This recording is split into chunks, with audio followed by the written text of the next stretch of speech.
What's going on, people? It's Flight Sports.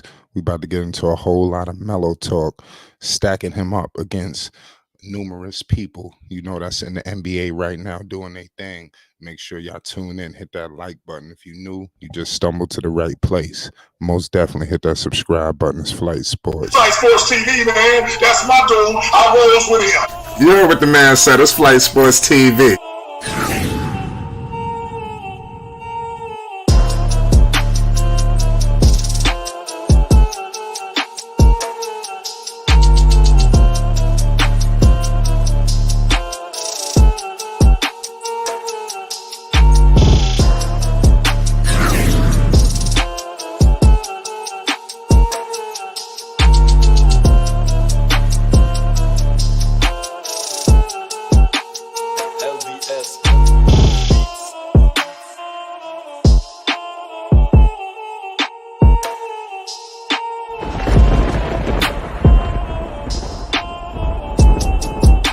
Like I said, Flight Sports TV, that's where it's at.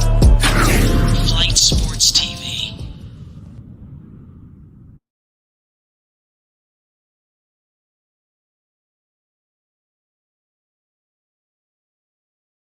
What's going on, people? It's Flight Sports TV. You already know what time it is. We back with another one of them things. We here discussing a whole lot of mellow talk. Shout out to everybody that's in the building early. I see CWE. I see my man Zen Master. Everybody go subscribe to the Black Basketball channel. You already know what it is. Salute to my day one, Basil Carpenter Jr. I see you in the house. I see you. You already know tonight has been just extravagant in terms of the basketball talk. We see what's going on with LeBron. Today was his birthday. We got to get into it. He's another year older, putting on monstrous numbers. You understand? We got to get into it. Before we do that, I need everybody to hit that like button. Shout out my man, All Access. I see you in the building. We live.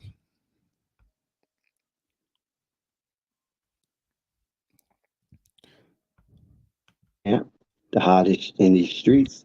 Shout out to the panel, and shout out to the chat, and shout out to everybody that's rocking with Flight Sports TV this afternoon. You already know. This night, tonight. Yes, this night. Late night edition. Late night edition. We appreciate everybody who's up right now. I know a lot of people up. I know tomorrow is the new year. So get used to these hours. Listen, we've been documenting what's happening with Melo. Melo has been balling. We got to pay the utmost. Dex, we scour in the evening tonight of basketball. It's pretty crazy. What were some of your standout performances tonight? We had the Minnesota Timberwolves. Right now, they're facing off against the Milwaukee Bucks. Milwaukee look like they got that game securely in the bag. You have the New Orleans Pelicans 97, 88 right now over the 76ers. That game is headed to the fourth quarter. Make sure y'all tune into that. There's so many games right now underway. The West Coast is booming. You also got Miami and Denver. They knotted up at 60. You got the Blazers getting smacked down. They're getting smacked down by the Warriors 6-19. The game is still young, but for the games that's already in the bag already, you got the Lakers. They beat the Atlanta Hawks. You got Washington over the Orlando Magic. You also have the Toronto Raptors beating the Phoenix Suns, so that's major. Also, you had the Chicago Bulls. Zach LaVine had himself a night. He's been balling. We got to document that. So there's a lot to discuss, man, tonight. But all of this, we're gonna be pertaining a lot to Melo, and like I said, seeing how he stacks up, because you see what's happening, people putting up monster numbers. Dex, what's your thoughts on this topic tonight? Shout out Chantel. Yes, see, Lamelo has came back and brought back a somewhat of a reinvigorated NBA fandom. You can see with Lamelo how marketable that this young man is, and seem like everybody want to have a piece of him. And that's not the case for everybody. even though some of these other guards that have been placated by the NBA, and they're multifaceted in their talent. So we're not throwing any shade at them, but they just doesn't have that Hollywood cachet like a Lamelo Ball. And despite how minuscule in the win column that the Charlotte Hornets have been this year, Lamelo Ball is definitely a bright spot. He is definitely the goose that laid the golden egg.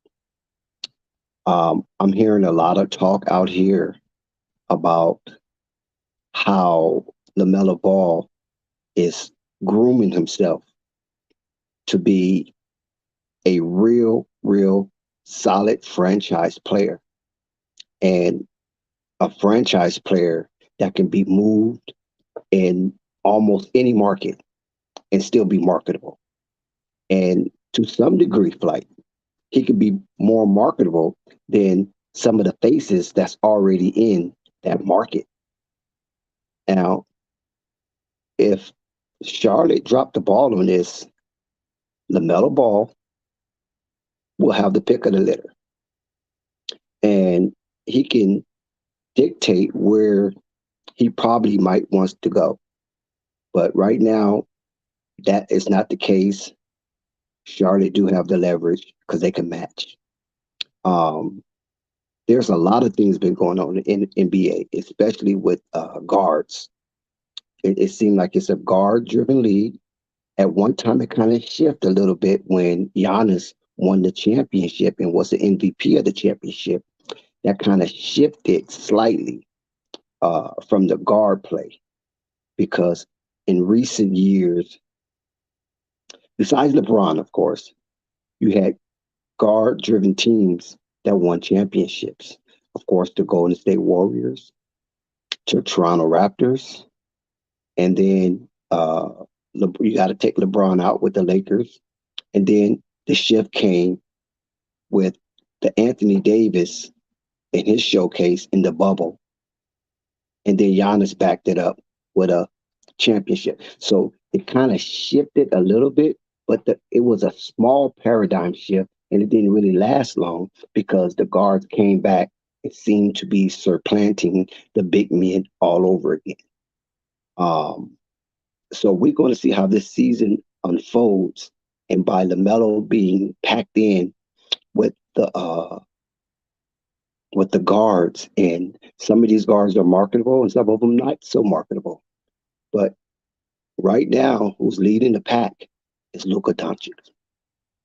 So LaMelo have to get on his heels far as the NBA recognition. I mean, outside of the NBA, of course, LaMelo is superb. His shoes are just mega popular.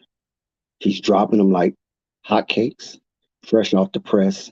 People are gobbling them up, and no other person has garnered so much attention when it comes to the shoe game and releasing so many shoes consecutively.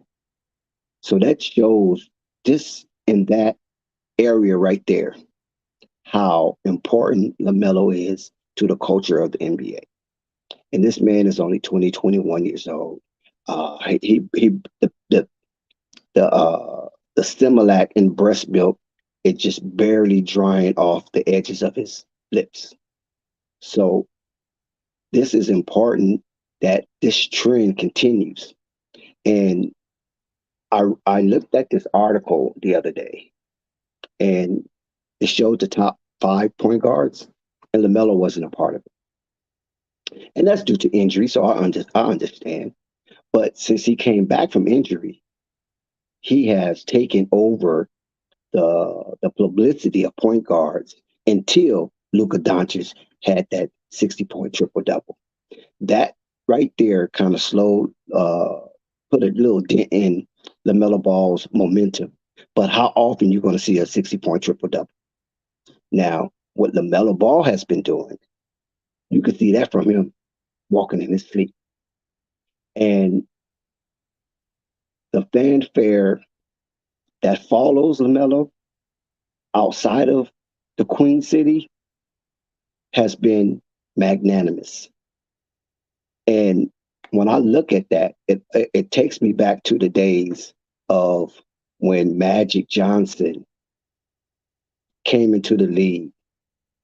Even though he came into the league with a competitor like Larry Bird, those people felt elated to see Magic. They felt galvanized when Magic played because he played with such a winning spirit. His spirit was so captivating that they won a game, and it was like in the last seconds of the fourth quarter, and they won a game, and he jumped into the arms of Kareem, and the captain humbly told him, "Hey man, that's just one of 82." And from that moment, Magic understood that he's going to have to carry that type of chivalry for the game for 82 games. And I believe LaMelo Ball has also shadowed that kind of attitude and aptitude. So when you see him play, he gets angry on the court sometimes when he don't get the call. But nevertheless, this young man has shown and proved that he belongs, and he belongs with the best of them.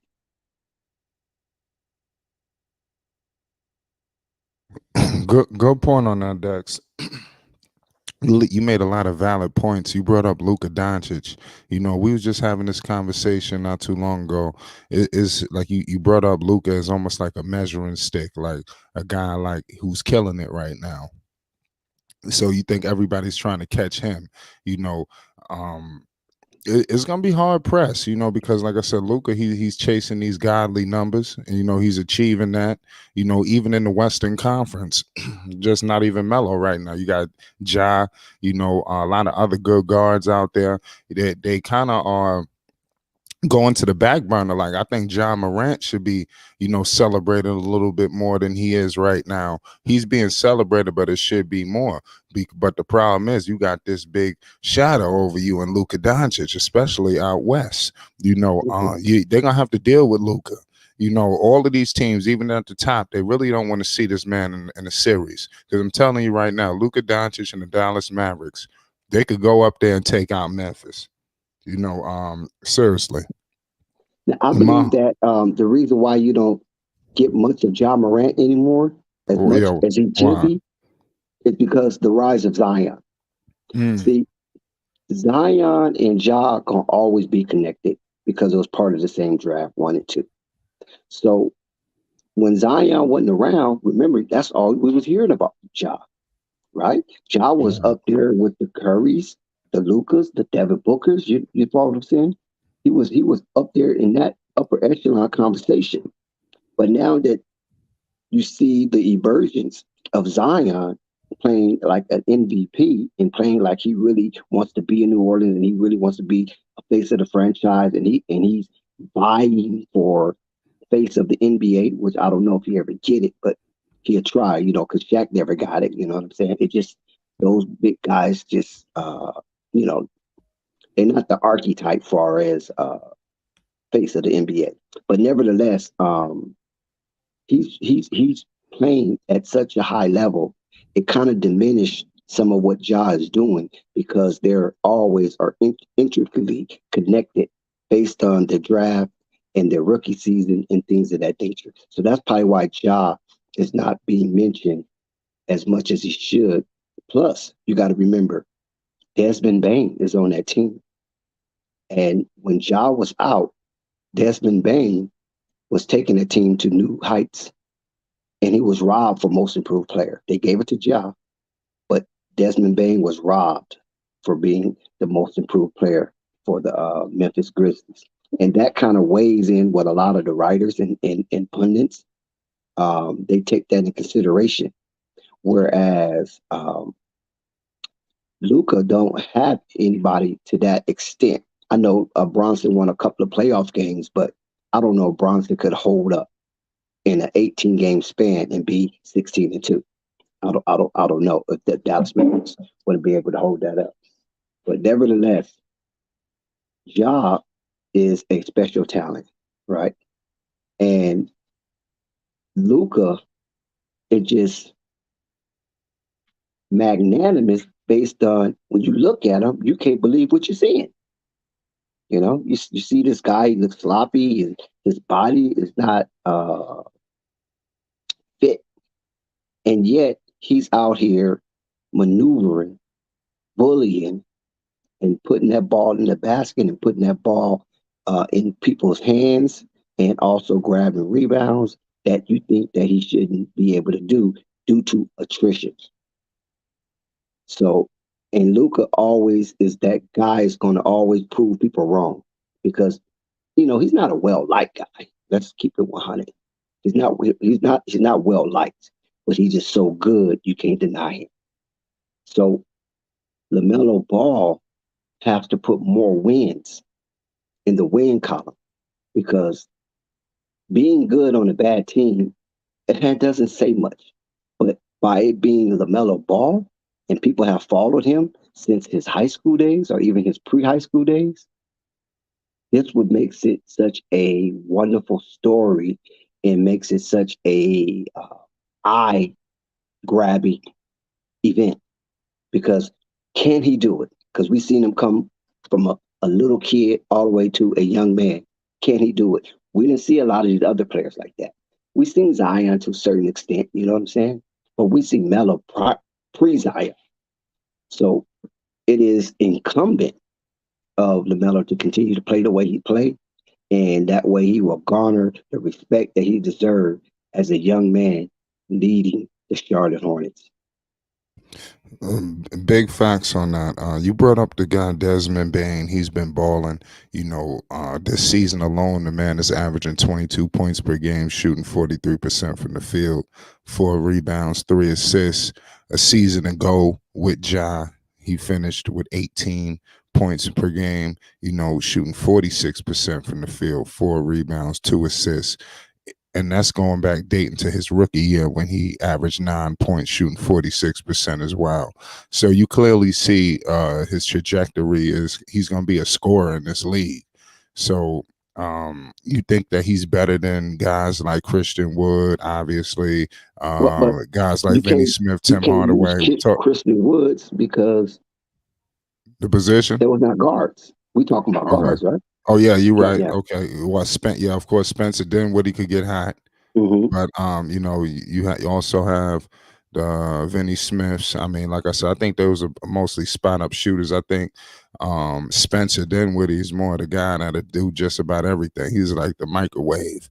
It's very inconsistent what you could get from him as well. But Spence does his thing. Given his opportunities. I like Spencer Dinwiddie. He did his thing when he was with the Brooklyn Nets. This season, he's averaging 16 points per game. He's had some injuries as well, getting up there, in his career. Yeah, Shout out to Spencer Spencer Dinwiddie is Dinwiddie. cool. Yeah, he's cool, but he's not in that class. I mean, Right. you have to go way down the ladder to get into the Spencer Dinwiddie class. We speaking about the upper echelon, the top 15 or the top 30, those all stars. And when you mentioned people operating outside of the parameters of all star, it's just, a temporary glee. And that temporary glee is cool, but we want the main guys who have substantiated their presence and have justified their existence in the NBA. Um, we understand that DeMar, he's listed as a guard sometimes, but really he's a wing. Um, he is an abstract because he's been somewhat of a journeyman, but everywhere he's been, he has been one of the leaders of a team. Now we know he didn't hit the home run because he don't have a ring, but he's been around so long and he's still effective. So we can throw DeMar in there. we can throw Zach Levine in there, even though he hasn't won anything, because Zach Levine has been a prize for the Bulls for the last 4 years, 5 years, 4 years, and we just waiting on Zach to turn that corner to be the leader that he probably won't ever be, but we just hoping that he'll be that. When you go over to Milwaukee, you got Drew Holiday. You know what I'm saying? A once All-Star, very solid player, but he probably already reached his peak. And the only thing you're going to see out of Giroux is what you're going to see out of Giroux. He's not going to do too much, and he's not going to do too less. When you go looking over there in Toronto, you got Fred VanVleet. He's not in that. He's an All-Star, but he's on the lower tier All-Star. And that only gonna probably get worse because I don't know if he makes the All-Star this year because of Kyrie. Like I said, you look at Brooklyn, you got Kyrie. You look at Denver did have something with Jamal Murray, but he fell off the cliff. Then you have the situation with Orlando.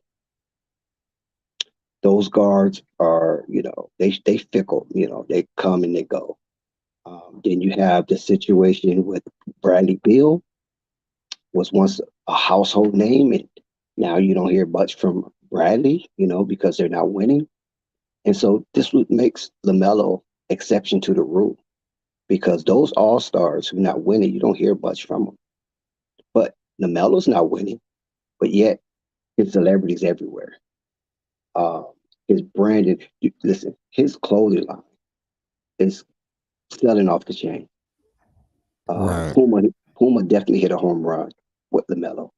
And most of us knew it. And this is what LeVar was trying to inculcate into his head, that you the goose later go there. Whoever gets you is going to get the major bread. So it's not so much the brand, it's LaMelo and his personage. He's going to blow up anything that he'd be a part of, and it's going to swell like yeast and water. So those type of young individuals like that, you have to appreciate, and you have to give him his respect. You have the Dame Lillards who've been around, you have the Stephen Currys who've been around. Those guys been around the ringer for a minute. You know what I'm saying? You got James Harden who's been around, and you got Russell Westbrook who's been around. So we don't look to those guys to suck air from. What we do is look to those young guys like the Ja, the Lucas, the Trae Youngs, the LaMelo Balls to suck air from, because these are the guys that's going to carry the league to the next level and beyond. So, and I'm just happy to announce that LaMelo's a part of that.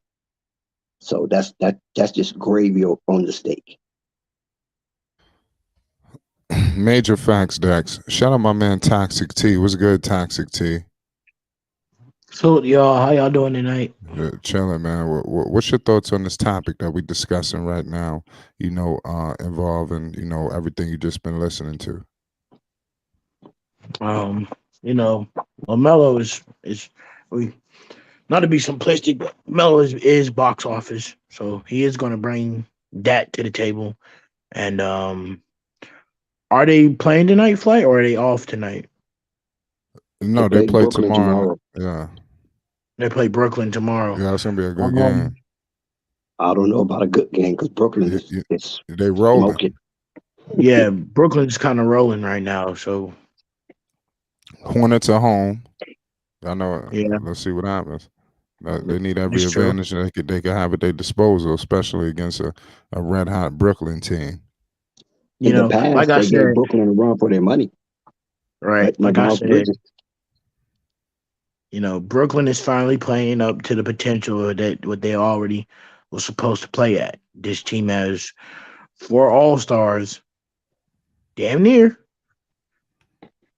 2 guys who have won multiple championships in Katie and Kyrie, and Ben Simmons, who's a guy who is an all-star. So it's like that big three is successful in the league. When the league, Ben might not play.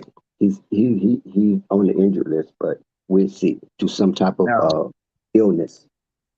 right, right, but I think the Hornets. It's going to be a tough match, but if we're asking realistically, I think Lamelo, he's going to give it his all, and that's the one thing we can say about Lamelo. I think every game we're not worrying about Lamelo, we're just worrying about his supporting cast. Like it comes down to this supporting cast. He's playing with little itty bitty weapons. Like it really is sad. Like I just got off a losing streak, right, Flight? But I knew in the back of my Right. head I'm gonna get a dub eventually because I have two dudes on my team that shoots at a 40% clip. Can you name me one guy over there right now that can shoot at a 40% clip? And even though he might be off a couple games, do you know that consistently he could give you a 40% clip? I don't see that guy over there. I don't see a guy over there who's gonna do the dirty work and play that energy ball that you need to get you on a run when you need to. I don't see that over there. If it's not Lamelo, if Lamelo is out of the game, that Charlotte Hornets offense is stagnant. There's no creativity. The defense is if I'm being honest, is subpar at best. And Steve Clifford's doing the best job he can with the talent that the Hornets organization gave him. That defense is horrendous. It's not even subpar. It's below Dex, subpar. I'm being generous, because this is still Lamelo's team, and we hope for the best over here for Lamelo, regardless of what the situation is. But if we're being honest, I absolutely agree with you. This defense is atrocious. There's certain guys right now that are playing that shouldn't realistically be playing. Like James Booknight, as much as you people don't think he's good enough, I'm like everybody else now at this point. Why are you not using Booknight? Booknight was supposed to come in drafted and was supposed to help LaMelo with some of the offensive load. Where's Booknight? Why aren't Maybe they? he's not What's putting in what? the work. You know what I'm saying? You Well, got to put in the work to at least get on the court, and maybe he's not putting in the work. Bryce McGowan is their newest draft, and they're not even playing him either. So unless Mark they, Williams is not playing. It's not getting played either. He had a yeah, he got played. He got some play. He got some burn. He got his first double. They praised him that's for it. good. They prematurely praised him for it. Stop. Get up. Get back. Shout out And Douglas Goldenchild. I Right. mean, they just trying to find something to keep the fans' interest because Mark Williams double. I mean, we don't know if he's going to follow that up, and they trying to write articles that he could be the next best thing. Charlotte might have a dilemma. Charlotte ain't got no dilemma. Their dilemma's been the dilemma. Right. Mark Williams You know, is not the guy that's going to elevate Charlotte to the next level. So I don't know what the people down there be thinking. Mark Williams, maybe at his peak, maybe a Bobby Portis at best. But how the game is evolving, how even Bobby Portis has evolved his game, I don't even think he'll be better than Bobby at this point. Like again, Bobby Portis, I'm putting him out there. If he's not the Yeah. 6 man of the year this year, I don't know what. Y'all playing right And now, ain't you? no, we just beat the Timberwolves. Oh, okay. And What that again, was looking like? I didn't see it. What happened with that one? well, I don't want to get too much into Milwaukee because that's not the point of Right. emphasis. We brought in Milwaukee because of the play of Drew Holiday and the things that he brings as a point guard, and we using these point guards who have been very solid and have substantiated their presence in the NBA by playing the way they played throughout the years. They're not Right. frantic. They're not fickle. They're pretty even across the board. Right. So that what we was bringing up. But then you have that next level of guards that that LaMelo is trying to enter in, I don't know if he's there just yet. And that's not taking anything away or being or hurling slighted arrows at him. I just think that you have to win, and you can't keep losing one play-in games after another play-in game. You have to get to that level like a Trey Young, where you can win a series or multiple series, like a John Morant. And LaMelo have the performance to do it, but of course he doesn't have the supporting cast. We understand that, and that's not his fault. So we don't bury him for that, nor do we castrate him for that. Right. That's the front office. That's their Right. responsibility. And I want to add. Oh, go ahead, Dex. I don't want to No, cut you you go off. ahead. Go for it. I want to say this. You kind of see when you're losing, and you got your back against the wall. You know what I'm saying, Dex? You're starting to question just about everything. Am I good enough? Is my team good enough? What are we not doing right? What is the issue here? How come I'm not winning? And I saw that G League game, and I'm seeing this game right here. I've seen the last Charlotte Hornet game, and it looks like LaMelo is playing and he's having fun. But once you take that fun out of it, I could see how LaMelo in his head, and I'm not trying to speak for LaMelo here, but I could see how LaMelo outside of this situation, Dex, and correct me if I'm wrong, is it possible that the only reason why LaMelo is not showing his discomfort or his discontent is because he loves the game of basketball so much and he's just having fun with it? I'm thinking if you take the fun out of it and you're still losing and nobody else is helping you around, like a perfect example of this, Dex, Luka the night before dropped 34 points in Dallas, right? And there was a part, and he was sitting on the bench, and he was looking at his supporting cast, and you could tell how tired and how frustrated he was. And it comes to the point, Dex, where Dex and Flight, correct me if I'm wrong, answer this question for me. Are we asking too much of these superstars?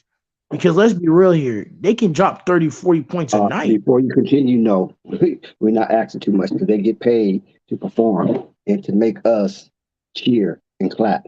So no. Okay. I'm saying this, say this. Yes, we're asking them to perform this, that, and the fourth. We want them to win. We want them to succeed. We want them to be healthy. But let's talk about it. Winning a championship is not a guarantee. Being injured is not a guarantee.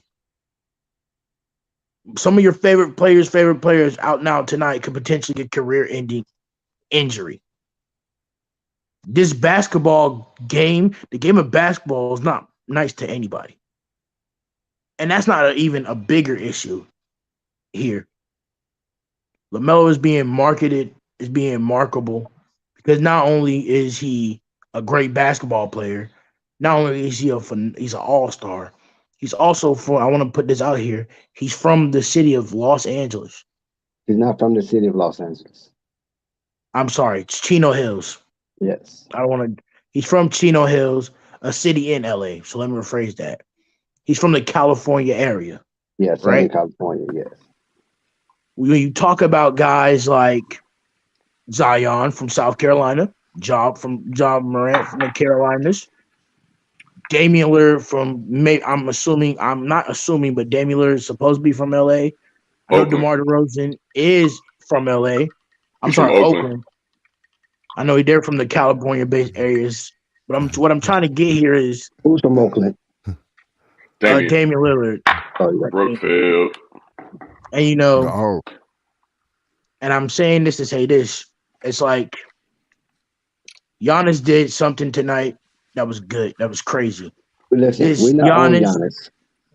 Get away from I'm that. just saying. All right. Bottom line is, I'm not going to go all into it because this is a LaMelo topic discussion. LaMelo simply has to leave. I'm not going to sit here and kiss nobody ass and tell them the truth. Bottom line is, you can win all the all-stars you want to, but if your team ain't worth a damn, you will not make it here. You will not make it in the NBA because as good as Michael Jordan was, he needed a Scottie Pippen. He needed a Dennis Rodman. He needed a Steve Kerr to shoot them. He needed a Steve Kerr to shoot them, catch and shoot threes in the moments where he needed him to. He needed a John Paxson. What I'm Well, saying is, your they had their guy superstar, though. T, right? they had their guy. The They guy did. got They had decided. Michael Jordan, No, but no, no, no, no, no. Charlotte had their guy, but he decided to beat up his wife. Let's be honest here. Get straight to it. Tell the truth. Who did that? Who did it? Miles Miles Bridges. Bridges, Oh. right? Yeah, I'm Get just, well, to it. I'm trying to be politically correct, but let's be again. Miles Bridges made the mistake. He got to deal with it. He a grown man, and at the end of Yeah, the but day, everybody the has to men, deal with it. right? But the organization has to pivot and make decisions that's going to better their team regardless. And even though Miles Bridges is gone, I'm sorry, Miles Bridges is gone. You got a kid out there in the G League that you're barely paying any attention to out there. You keep giving the same G League players over and over, going up and down the court. They're showing you basic things to get to the league. And then when they get to the league and get on the big stage, they don't even the same skills they showed you in G League. You can't even see those same skills in the NBA But, game. but where are you going with this? Because I'm kind of confused. What that has to do with LaMelo Ball performances against the NBA, the G I'm League? saying that LaMelo, and I'm going to land the plane after this. LaMelo Ball's performances in the NBA this season is empty calories because the team around him and the organization cannot build a good team around him. When your team is good and you're winning, you're going to be able to. The performances are going to be the caveat, the cherry on top. LaMelo has been doing good, but guess what? He's also been doing losing. It Yeah, is what it that's the is. problem. That's the That's problem. the problem. It is what it is. You say this all the time, Dex. I'm quoting you. Empty calories, empty calories, empty calories. And what you just told me, LaMelo is our superstar, and he has to carry that burden of having to carry this team to wins, even though his team is atrocious. And I know that's a hard thing to ask, but Yeah. when you get drafted number 3 overall, with you got to make it. You got to make it work with the team around you. Well, see, this is what I believe happened there. We all know that according to history, he fell in their lap. He wasn't the guy on the number one on their depth chart. It wasn't like, Mhm. yes, we got our guy, we got our guy. I can't believe our guy slipped to number 3. It wasn't that. It was the best talent that was left according to those who consider themselves talent evaluators. So that was shaky in itself because he couldn't even get his number. I mean, Malik Monk had number 1, and Malik Monk wore number 5 all his career. As far as playing basketball, and he couldn't even shake that from Malik Monk. Then on top of that, he didn't start, even though he had a successful preseason. He didn't start. He laid an egg his first game. He scored 0. So they use that as a justification to play with the guy. That he might not be ready yet. He needs time to try to buy time for Devontae Graham, which backfired. I mean, that ended horribly. And then once he did get into the lineup, they still was unsure. And this guy was getting triple doubles, and he was the youngest at the time to get a triple double. I think Giddey broke that record since then, Josh Giddey. But he was the youngest to get a triple double, and they still was like fudging on pushing forward with LaMelo. So they had bad perception of him prior to him coming in.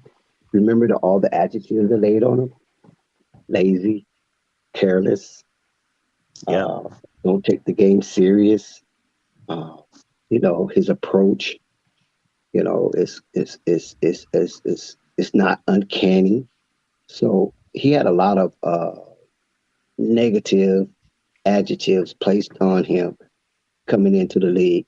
And this is why they mishandled that situation for at least a year and a half. But now they seem to probably get it on track, but they won't give him any help. Like they won't spend no money to get Dex, help. Sacramento spent money. You know what I'm Dex. saying? Memphis spent money. From a general management perspective, Dex, I think your problem is Gordon Hayward making 30 million, Terry Rozier making 22 million. Right there, that's 51 million that could go to better resources. Lamelo is the fifth paid starter on his team, but he's the star of his team. So until you at least get that pay scale the way it should be, and you have players who are worthy of $20 million a pop, we all know Gordon Hayward ain't worth $30 million a year at this point. Until you solve that problem, because Miles Bridges is not going against your cap at this point. Until you solve your Gordon Hayward, Terry Rozier issues, I think you're in trouble. But Terry Rozier, you might be able to get off the books, and that's probably a quick fix to at least get some help. Yeah. You But get the even in the picture. off season, they could have got some mid level players. They didn't get nobody. You know who they did? You know what their off season acquisition was? Their Deal biggest Mount. off season acquisition was Theo Dennis Maladin. Smith Jr. No, That was about it. I wouldn't even say Dennis Smith Jr. because we know that Dennis Smith Jr. is pretty decent, Hmm. and he came in on a humbug. But they actually went and sought and gave Maladon their last 10-day contract. So if they do that, that's telling me their mindset saying that this guy is going to be very crucial and important into the fabric of the Charlotte Hornets. Because Hmm. Dennis Smith Jr. been in the league, right? He came in with Lonzo. Yeah, So, yeah, he's been you know in what I'm for a saying? while. Yeah. So he was like hanging on the string. And he just happened to turn out to be decent. We don't know how long that's going to last. To be honest with Dennis Smith Jr., we don't know how long that's going to last. But Theo Maladin, where that come from though? You I don't follow what know. I'm It saying? makes That Dex. to me it don't make no sense. Dex. It just You makes get no that sense. the last 10-day contract. You couldn't get a stretch or something, a wing. You give it to Theo Maladin, a small point guard. Crazy to me. It just That's makes crazy. no sense, Dex. Don't make no He sense. couldn't even get burned. We saw Oklahoma City, right? We saw how they play, they're a very bad team. They're a very bad team. I mean, Shea is good, Giddy's good, but outside of that, they're a very bad team. I saw a lot of low IQ basketball coming from OKC, especially down the stretch. Um, and this guy couldn't get no burn on a team that bad. But yet, Mitty, in his own winsome self, just I think he just, I just think that he just outwitted himself for some reason for getting Theo Maladon because I don't see what he can do that nobody else that's already on that team can do. I'm quite sure Bryce McGowan can do what he do. I'm quite sure Book Knight can do what he do. So they already had that level of talent. So if you're going to give In a terms of 10-day contract to somebody, you got to give a well, 10-day contract to somebody that can somewhat move the needle if that's your last 10-day contract. That's the only in difference. terms of position, he's fourth on the depth chart for point guard. Mhm. Yeah, Fourth. I mean, you follow what I'm saying? Like, if he was second, like Dennis Smith Jr., I can understand. You follow what I'm saying? But They got Smith Jr. listed as a point guard. yeah, that's what I'm saying. The Point guard. only the only shooting guard they have signed is Book Knight, or on the starting roster is Book Knight, and they have But he goes McGowan's back listed and as a shooting guard. yeah, but Book and I go back and forth. But they don't really need a point guard because you got Terry Rozier can play it sometimes. You got Gordon Hayward a little bit try to play point forward. You definitely got Lamelo Ball. You follow what I'm Yeah, saying? So you already they got got Ball. Rozier listed as a point guard, which is Yeah, not true. right. He's a But shooting yeah, guard, but yeah, he's a shooting guard, but they list him as a point guard exactly. But what I'm saying is that you already have some depth. Why are you signing Theo Maladon unless the man got some naked photos of you that he's going to show the world if you don't give him a contract? Dex, this is Theo Maladon's. I'm gonna put up Theo Maladon's stats this season, and does this screen wasting your 10-day contract? Theo Maladon, 5.4 points, in 16.2 minutes, shooting from a 41% clip with only 2.4 rebounds and 2.4 assists. Now, was that worth? Was his I mean, 5 points worth signing him?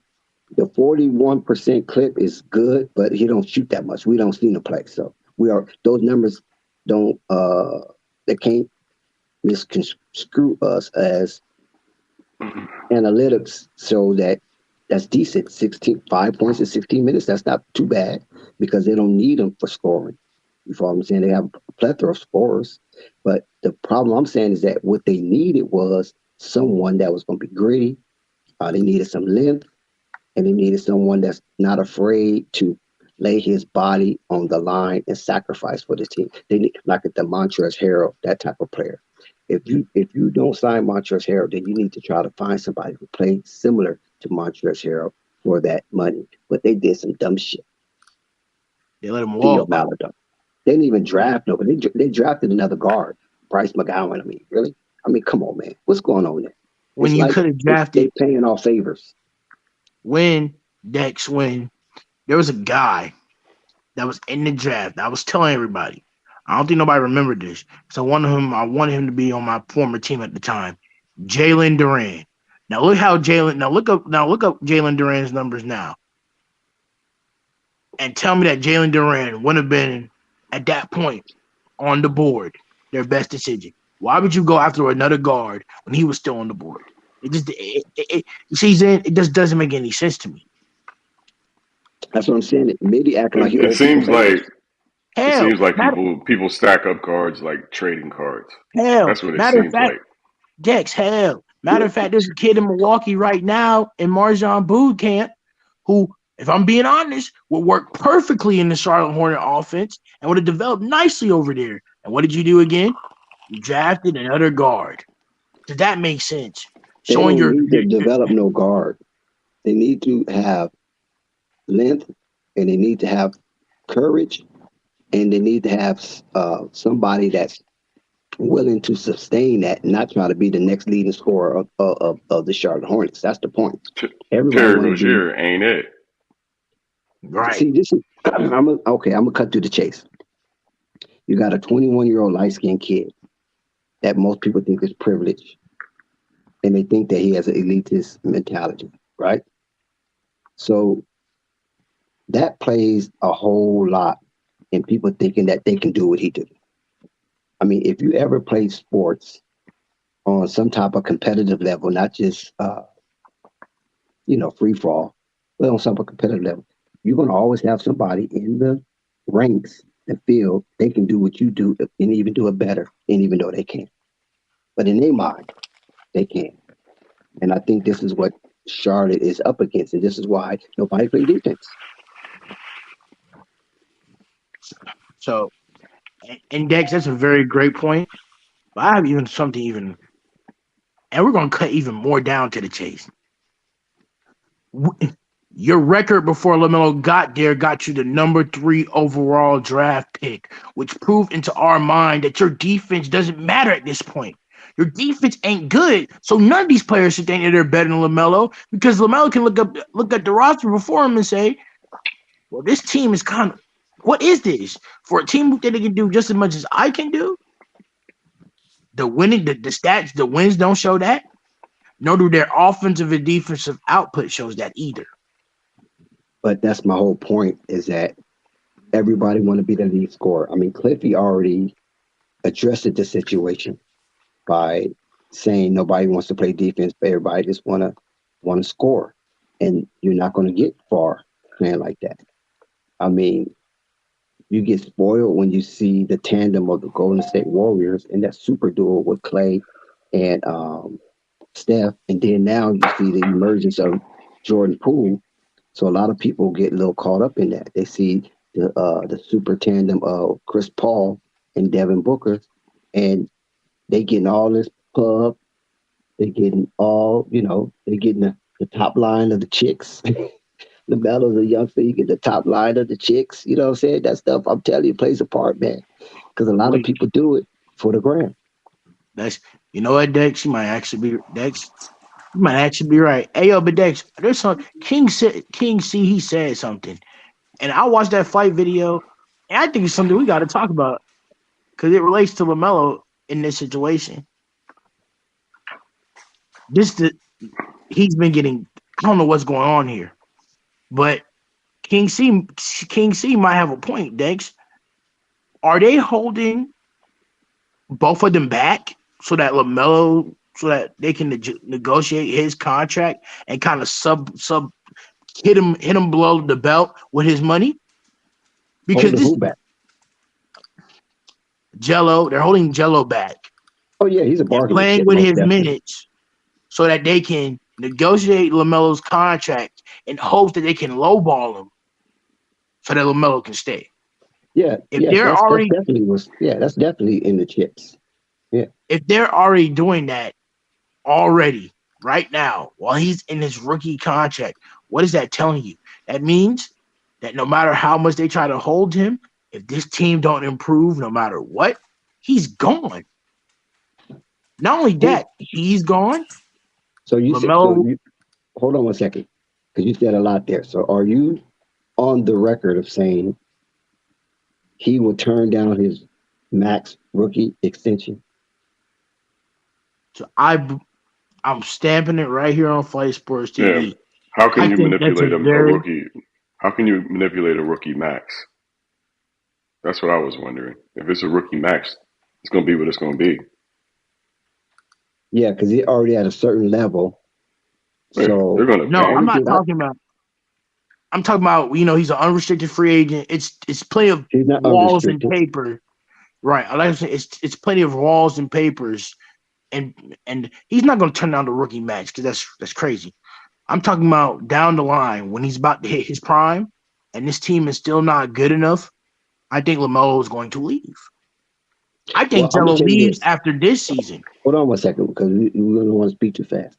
He probably will turn down the initial offer because that's just normal and it's just procedural. Our contract is just procedural to turn down the initial offer.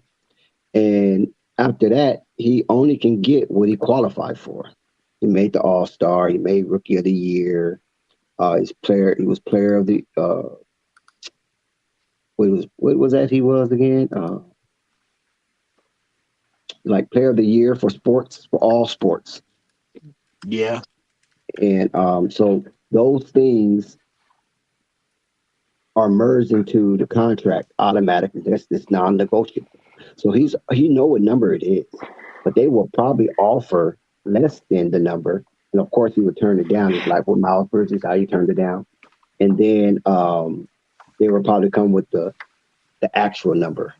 So I don't know if anybody would challenge Charlotte in that area, but if they do, even if he do turn down what Charlotte have, Gordon Hayward went through this.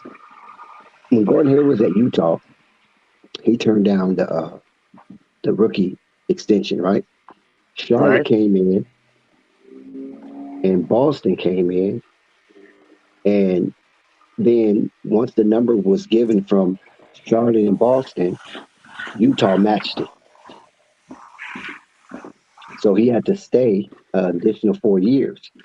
Then when he became an unrestricted free agent, then he went off into the sunset. You feel me? So Yeah, Utah that waited. bullshit needs to end. Yeah, That That Utah it waited needs to end. until the offer came in.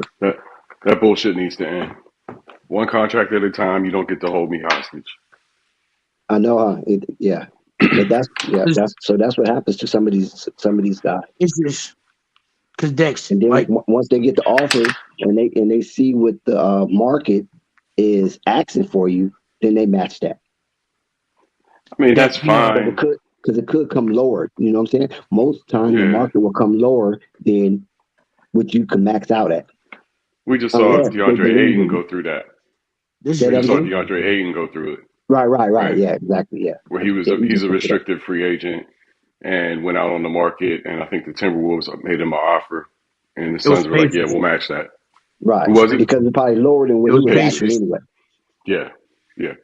So they So let the yeah, market. that's their way of saying let the market determine your price. In other Mhm. words, we're not going to give you this max anyway. Unless Let's see what they you worth. believe in you. Right. If they believe in you and you their guy, they're not going to play with you. They're going to Right. just give And you money. Lamelo's an all-star. What can you say? What can you say? Yeah.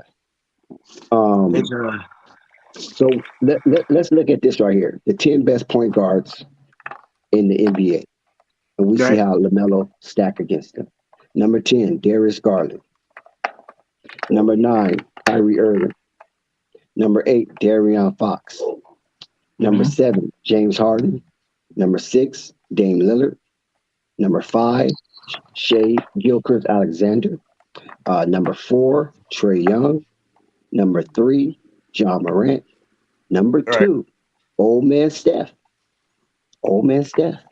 And number Mm-hmm. 1, of course, is Luka Doncic. Yeah. How y'all LD. feel about that? Is it As far as justified, or is it because Lamelo was injured? The Darius Garlands of the world are in there. The Darian Fox of the world are in there. who, Shea, I think he's leading the league in scoring, right? where that list come from? You're right. This list came from Sports Not.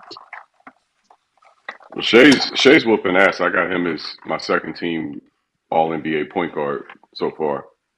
Right. And So definitely the Shay. author is Austin Koninsky. Okay. I got Right. Luca, Shay, and then number 3. I think I said Steph was number 3. You got Steph? I had Steph number 3. I had Luca, Shay, and Steph. That order. Yeah, that's who they got. Oh no, they got John.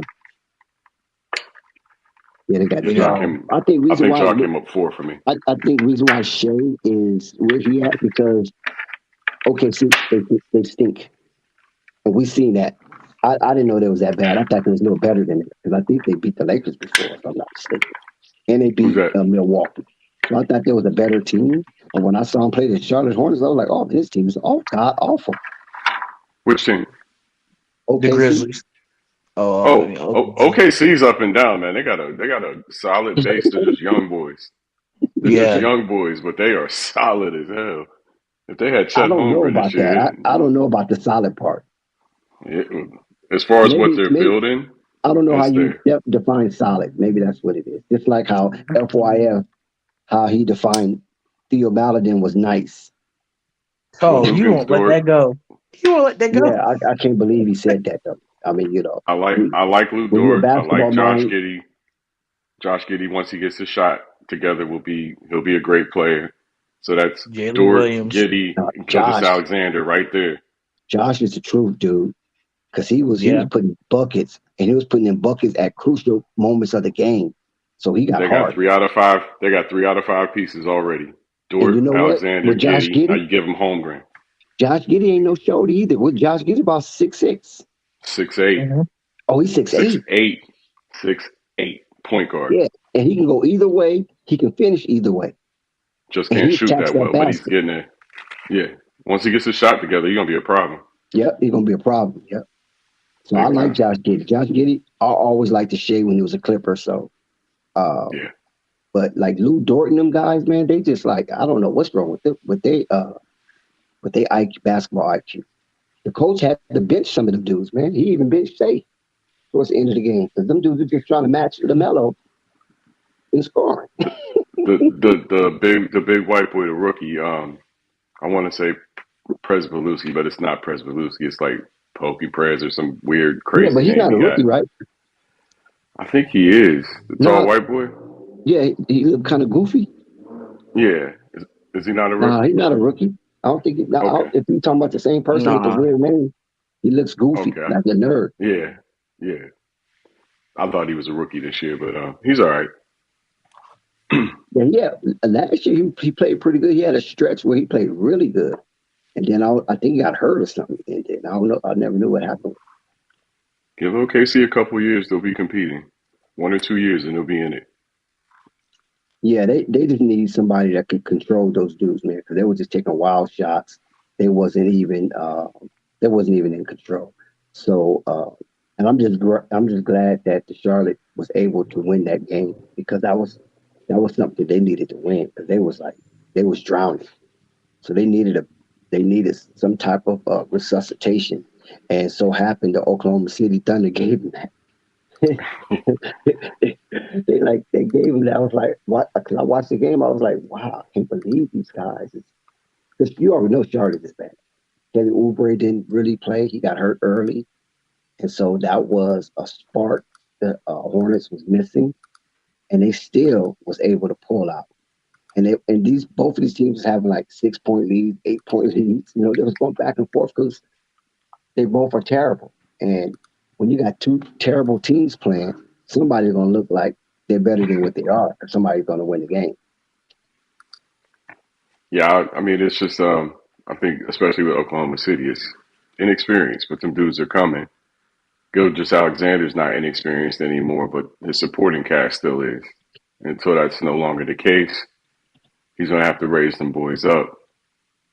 I think I Looking at think the scores, Jay is averaging 30 points a game, 31 points a game.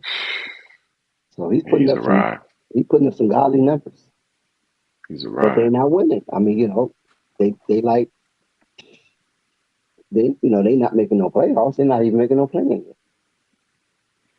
Looking to see if we got any upsets tonight. Today was LeBron James' 38th birthday. I Yep. believe he put up 38. 47 38 today. special. 38 40, special. 40, And he got the victory. 47 Then points on his 38th birthday. What was you saying, Dex? he got the victory. He beat a quality team. Yeah. Yeah, 130. Well, it's the Hawks. I don't know about quality team. But And playoffs. 130 to nah, the Hawks ain't going to no playoffs. They don't think they're going They to trying playoffs. to hell no, they trying to get rid of Nate McMillan as we speak. They're Mm. they're, they're a dumpster fire.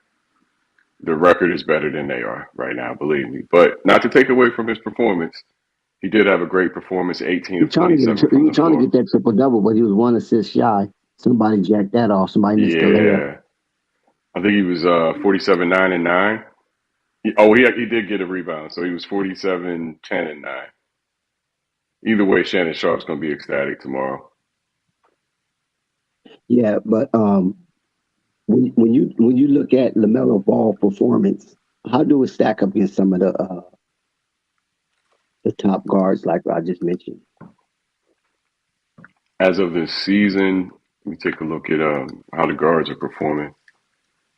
Oh wow, we got Marvin. Oh shit! Shout Hey, out to you, Marvin, Marvin. what's happening, bro?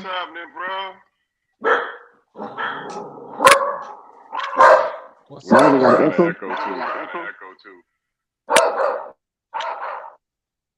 Is it Dex? Can you hear me? Yes, sir. How you doing, brother? Glad to hear your voice. I'm doing great, man. How you guys doing? Just happened to stop in for a second. Been real busy. I see your Bulls pulled off one, but they played the bum Detroit Pistons. Oh, please. This early in this season, those boys are not playing very well right now. It's actually a reverse from last year. Hopefully we can get better. What's going on, Zan? Not much, man. You've been on my mind here lately. How you been? I'm all right, man. Scheduled for an operation, but I'm doing fine. I've just been real busy taking care of some business and stuff. But I just Keep wanted that to stress stop in down. a second. Just wanted to Mm. stop in for a second. I don't know how good my sound is, man. This is a new device I got here. We got an echo. Well, we're gonna put our two hands together like the emojis and shoot out a prayer. Yes, sir. I'm gonna be checking back in with you guys. Let me see if I can get this other device going. I'm gonna check back in if I got a Okay. echo on Okay. this one. Salute. Yeah, that was Marvin from the from the other side perspective from the other side. We ain't heard from him in a minute, so No, it's good it's that good to hear from all you, the Marvin. worries. No, that's your mic, Zen. No, it Oh ain't. no, Marvin's no, it's still not. on. Yeah. Okay, yeah, you're right. I can see it. I can see him shaking. Yeah, so I just believe that when it comes to the Charlotte Hornets, man, they gaff a whole lot of good things, and it just like the investors just want the money. They don't care about the basketball. I'm coming to think that those minority investors with Mike, they're really not basketball people. They're just probably business, and they can probably care less about the remnants of the game. And this is why nothing really was accomplished in the off season based on the numbers. You know, they want to stay in the black. They don't want to go in the red. They don't want to risk it. Hey, we Charlotte. I mean, you know, Duke is the best thing out here besides NASCAR. Uh, North Carolina's up and down with it. So we're not going to really go all in to try to make this a professional basketball town. That's the only thing I Look, can think of. it's hard for us small market teams, and I'll point out the difference again between Portland and LA, and you being an LA fan, me being a Portland fan, understanding that free agents don't just fall into most of our laps because Okay, we're X, I Y, or disagree. Z. I disagree. You use Portland. Well, you can disagree, but what I'm going to say is that free agents in particular are more difficult for smaller market teams to acquire. And then you got to, again, their biggest problem is Gordon Hayward's contract. If they can offload that contract, they can clear cap space and get a productive team. But with him taking up $30 million and basically being a wash at this point, he's not doing anything but hurting the team as far as I'm concerned. Okay. But Now the reason why that I to me disagree with is, Portland yeah, is because Portland have a track record of having competitive teams. yeah, we're These guys don't have no competitive. track record. Milwaukee have a track record of having competitive teams. Charlotte never had no track record of really having a competitive team unless you want True. to go all the way back to Alonzo Mourning and Anthony Mason Yeah. and Grandmama and those, was it Steve Smith or those? I mean, for the I most mean, part, yeah, Kendall Gill. for the You most know what I'm part, saying? we gotten our Dell draft picks Curry. right. And I think as small market teams, you got to take bigger risks too. So you might take a risk on a guy like Boogie Cousins, who another team who has a lot more leverage would say, "Nah, we don't need Boogie Cousins around." But because you're a small market team, you might take bigger risks. Well, they took a risk. They took a risk on Montrezl Harrell. You see how that turned out, right? So that's why they wanted to Exactly, take a risk. exactly. But Yeah, it's something you have to do because of course. to overcome the big boys, you're going to need to get lucky every now and then. Yeah, Look but at that's New why. Orleans, how lucky New Orleans is getting right now. Good grief. But new, And they took some serious risks. but see, the thing about New Orleans is that they already had a good team prior to them Lakers going over there. They had the Rondo, they had Drew Holiday, they had Anthony Davis, they had Boogie Cousins. Um, I forgot there's another kid that was over there. So they had a good team.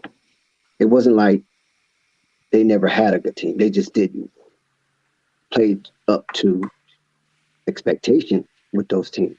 Because that one That year that they beat you franchise has guys. never been competitive. That One year they franchise, beat you guys. yeah, but they've never truly been competitive. New One year they Orleans. beat you guys. Have they gone to a conference finals? Have they approached success in the They was last on 20 their, they years? could have been on their way, but it just soured out because a lot of they didn't really want to pay no money either. But so what I'm saying is that when you have a starting point, it seemed like they did Charlotte's not moving forward, they're moving backwards. And a lot of these small markets, if they not ran correctly, that's what you see. You will see a regression instead of Yeah, progress. yeah, And that's what we're looking at because look at Houston, right? Houston's a big market. Look at them, right? yeah. OKC, they was a small market team, and look how far they went. They went all the way to the championship, and they was very competitive. Denver, you know what It I'm takes saying? So, homegrown talent for the most part. but You that's gotta you that's gotta where do we're it through the coming from. Full draft. circle. I agree. Now that homegrown talent, like you said, you got some PJ Washingtons, you got some Lamelo Balls, you got You had Miles can't Bridges. count. Yeah, you can't. Yeah, Miles. Yeah, he screwed that one up, but he might come back. Miles might come back. I think he So, will. but the thing of it, see, this is what I feel would happen when they drafted at number 3. right? I'm trying to figure out what was they thinking to usher $120 million contract when you got the number 3 pick, no matter who it was. Because if you got the number 3 pick, if you're going to keep it and use it, then why would you give out $120 million to somebody that's going to interfere with that ascension of talent in the number 3 pick? Because the number 3 pick is in these days damn near play immediately. So if and going to be the face of your franchise. So if you're going to have the number 3 pick and then pay somebody like Gordon Hayward to come over, now that's a conflict of interest between where you're going with your growth and development and what kind of veteran you're going to bring in to culture that growth and development. And we see that Gordon Hayward is not the type of individual that will culture a growth and development because he's trying to get his. He's trying to get his Yeah, as much as he's he never can. seemed like much of a league guy to me. He's And always this is seemed like why very much an Tatum, individual. right? This is why Tatum, Smart, and Jaylen Brown got him up out of there. Like, get this dude out of here, man. Mm-hmm. You know what I'm saying? Maybe Brad Stevens didn't want to do it, but hey, man, look at these sensational young players I got, and this guy right here is falling apart every year Acting all at the wrong entitled and time. shit. We up 64-62. So when you have that type of dynamic and you facing that, why would you go out and fetch $120 man that is suspect and non-sustainable when it comes to his demo on the basketball court? Yeah, that was a bad decision. That just was very illogical. And listen, I'm Bad not saying this in decision. hindsight. I said it then. Like, they got the number. Like that's almost like It's not like he was uh, killing in Boston. He wasn't. no, but what I'm saying is this: that stunts the growth of your young players when you bring somebody in that's a veteran and you pay them that much money because automatically they think that that's their team. Okay, but what if it was a certified killer who was actually about that life? I mean, you could But then understand that. you can understand that exactly. You can Right. understand that. You know what Right. I'm saying? Not But Gordon this Hayward. yeah, he couldn't even outplay Jason Tatum and Jaylen Brown. I mean, come You on. can't outplay Lamelo. It's not your team. You know what I'm saying? That's a very good point. And I think he's the problem. For the most part, he's the problem. And they don't want to take that 15% cap hit if they trade him. That trade kicker if they trade him. But it's better for the team. And this I is get why it. Get we him off the books now. and listen, Zen, shout out to Quiz for popping up. This is why we call Charlotte Hornets a poverty-stricken organization, even though it's not poor. It's not poor now, but the mentality part is poor as far as pouring the proper amount of cash into the betterment of the players because they getting a lot of money. Michael Jordan, just since Lamelo been there, he damn near cured about 600 or 700 million at Jordan, least profit. Jordan So is too he drunk, good. and He good. Kupchak is too old. Yeah, he good. Jordan's too drunk, and Kupchak's too old. But when you let's go back to these guards, right? When we go back to these guards that we named, right? I'm gonna go back through the list again. Darius Garland, Kyrie Irving, De'Aaron Fox, James Harden, Damian Lillard, Shea, Trey Young, John Morant, Steph Curry, Luka Doncic. Now let's go to Garland since they got him at the number 10 slot. I believe LaMelo's better than him. But the Cleveland Cavaliers have so much confidence in Garland. When he asked for help, what did they do? They gave him help. I mean, Darius some Garland? real help. You feel me? Yeah, they gave Then him we Donovan Mitchell. then we go down to De'Aaron Fox because we don't need to mention Kyrie Irving. We already know that he stands alone. We go to De'Aaron Fox. When De'Aaron Fox asked for help, what did Sacramento do? DeMontis Sabonis. You see where this pattern is going. Trey Young, when he asked for help, what did they do? DeJounte Murray. So why is it so difficult for Lamelo to get something that he can be a tandem with? We already know Scary Terry is not the answer. We know Kelly Oubre is not the answer. They can have some good games from time to time, but that is not consistent and it's not sustainable. Terry is miniature. Kelly is all over the place. You don't So know what you're gonna get from Kelly. those are the two that you can get off the books now. You can probably get those two off the books now, and that'll give you a base. But you're stuck with Gordon Hayward unless you're paying that kicker, and we both admit that's really the problem.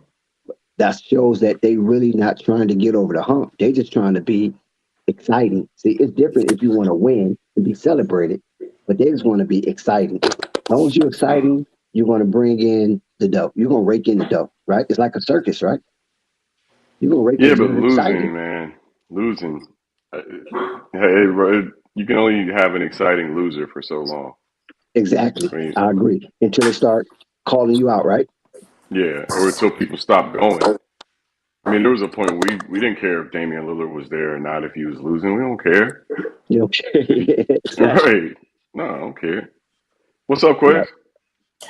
I'm good, man. I'm trying to wait out you guys with your trauma. You know what I mean, and trying to figure out the impossible puzzles over here. So, you know, We just let me know talking when to you guys. Melo and how he stack up Let you. against the. Let me know when you guys ready to change directions here. Tonight is the King's birthday. I'm not sure if you guys know. No, we're not. We don't worry Yeah, about that. we just talked about that, man. Yeah. You got Zen brought it 47 up. on I his wasn't going to 38. bring it up. King James' birthday tonight. He went ham, man. You're a Lakers fan, Dex. What's up with you? You slipping over there, bro? No, I wasn't going to bring it up because that's not the topic of the show. I know, but we See, talk about I know how to LaMelo stay all the within the time around here. guidelines. Every time I come on this program, Dex, you know what we're talking about? That's what it is. Take a Quiz, guess. you already know. All right. Well, I mean, I'll let But you continue. I've been go other listening to you places. guys for about an hour or so, cooking up about LaMelo and the Charlotte Hornets. You know that Miles Bridges isn't there. You know the team is sorry. You know you dragged me into your trauma with you, Dex, the other night when I watched the worst basketball game of the I don't season. get trauma over the Charlotte Hornets. My trauma comes with the Lakers and Lonzo Ball. That's where my trauma comes from. I don't have trauma over LaMelo. I don't have trauma over LeAngelo. Well, let's just say this: the basketball, and you know, the funny thing is, I watched about 2 or 3 basketball games with the Hornets since then. Because remember, I hopped on another program when you guys were talking about the Hornets, and I watched it, and I'm cool. I like them. LaMelo is a young player. Is he perfect? No. Is it going to be easy for him? No. Are the Hornets perfect? Of course not. I think that Zen did a good job of pointing out the issues that they have financially. Also, Miles Bridges, you know, with his little domestic violence case, certainly hasn't helped their cause. And I do believe that they wanted those two to kind of be the nucleus of where they're going for the future. So certainly, we do know that this is a team that's a young team, a team that, like I like the fact that you brought that up also, Dex. I heard you bring up. We don't want to see them go with it, but we don't want to see them striving to maybe win a play-in game. You know what I mean? We want to see this team be able to actually win a series. We want to be able to see this team win a series, maybe perhaps. And unfortunately, they're not ready right now. So, I mean, I heard it. We've entertained this 1,000,001 times, man. Hey, shout out to King James with the birthday gift he gave us, because I'm gonna be honest with you. That man cooked tonight, Dex. He really, really came tonight. That's 1 out of 82. We still in the 500. I agree. But the thing I like, we're gonna give him this. We're gonna pay homage tonight, though. No, but I mean, I just want to say, we need a because his stringer, though. birthday. You guys can pay homage. But Well, I need a 7, stringer 10, and 9. because I'm just want to say because tonight is LeBron James' birthday. It's literally his birthday. So you know what I mean. And the dude been playing for like 20 years. Dude's turned 38 tonight, and he played. And the game he played tonight, Dex. One of the things I liked about the game he played, I was talking about this the last time. He played a very high percentage basketball game. He didn't really start shooting threes until later in the game, and he hit the threes he did shoot. But for the most part, he attacked the rim all night long. Those were all high percentage shots. That was his personal birthday gift to himself. Facts. And I mean, it wasn't even just he was at the hookah lounge and all kind of stuff, man. Yeah, but Dex, I want to share this with you because I watched this game, right? it wasn't just that he scored like practically 50. I put that over on Instagram because I saw he was going for 50. Even then, the dude had like 31 by the end of the third quarter, and he was on one. He was on one. But his energy, like you could see, it wasn't like the lethargic LeBron that we've been seeing. Kind of like he wasn't drag ass old man I'm LeBron. not impressed. He I've he seen was him do better. his energy tonight was crazy. At the end of He that had that game, Um, birthday look juice. back at it. His energy was the best energy I've seen him produce all year long. This dude was practically diving on the ground for balls and all kind of stuff. Like he was really putting the energy forth. Like you could yeah, see but his I mom mean, was in the crowd. it's his birthday. Listen, the man You played right? above his head. It's his birthday. He averaged 27.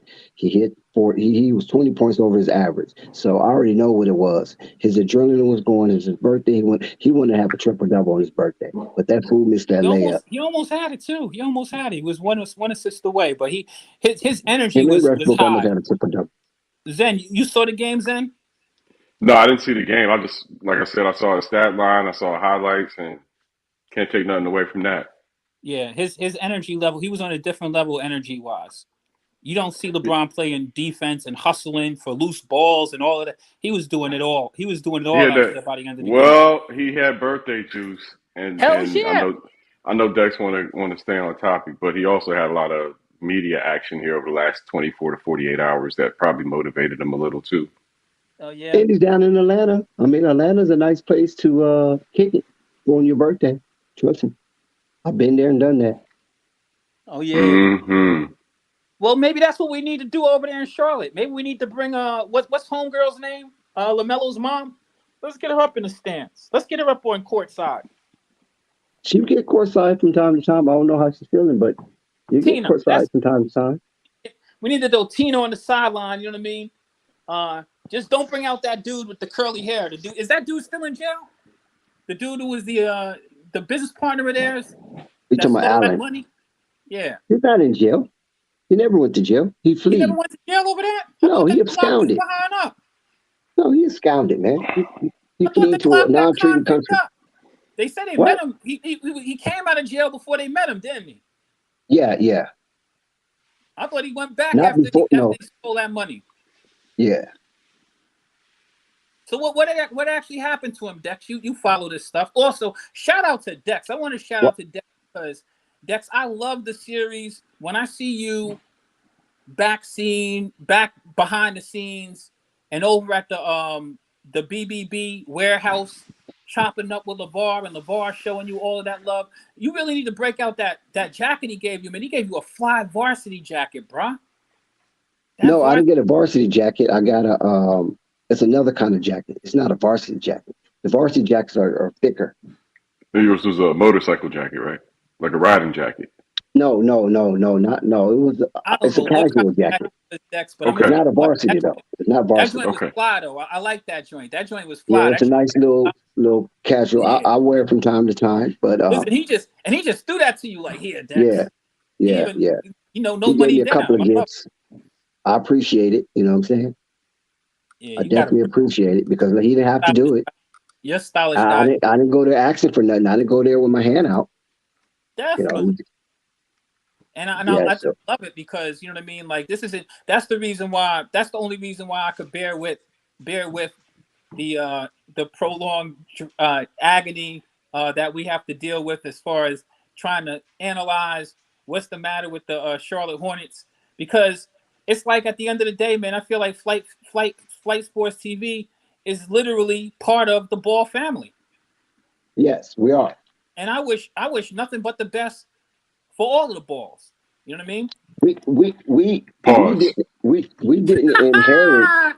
We didn't inherit. We have been invited, and we accepted the invitation. That's crazy where we're at a point in society where I can't say somebody's last name without somebody having to put a pause or a disclaimer on it. Well, it was the way you said it. Yeah, but I mean, You was throwing a softball. Admit it, Quiz. You threw a softball. pause. You knew I couldn't resist that shit. Then You pause. know me too well to know I couldn't resist that, Quiz. Come on. But I can give you an update on Anthony Davis if you're interested. Oh yeah, how's the toe? He's feeling pain He wants to come back, but the pain has just been unbearable.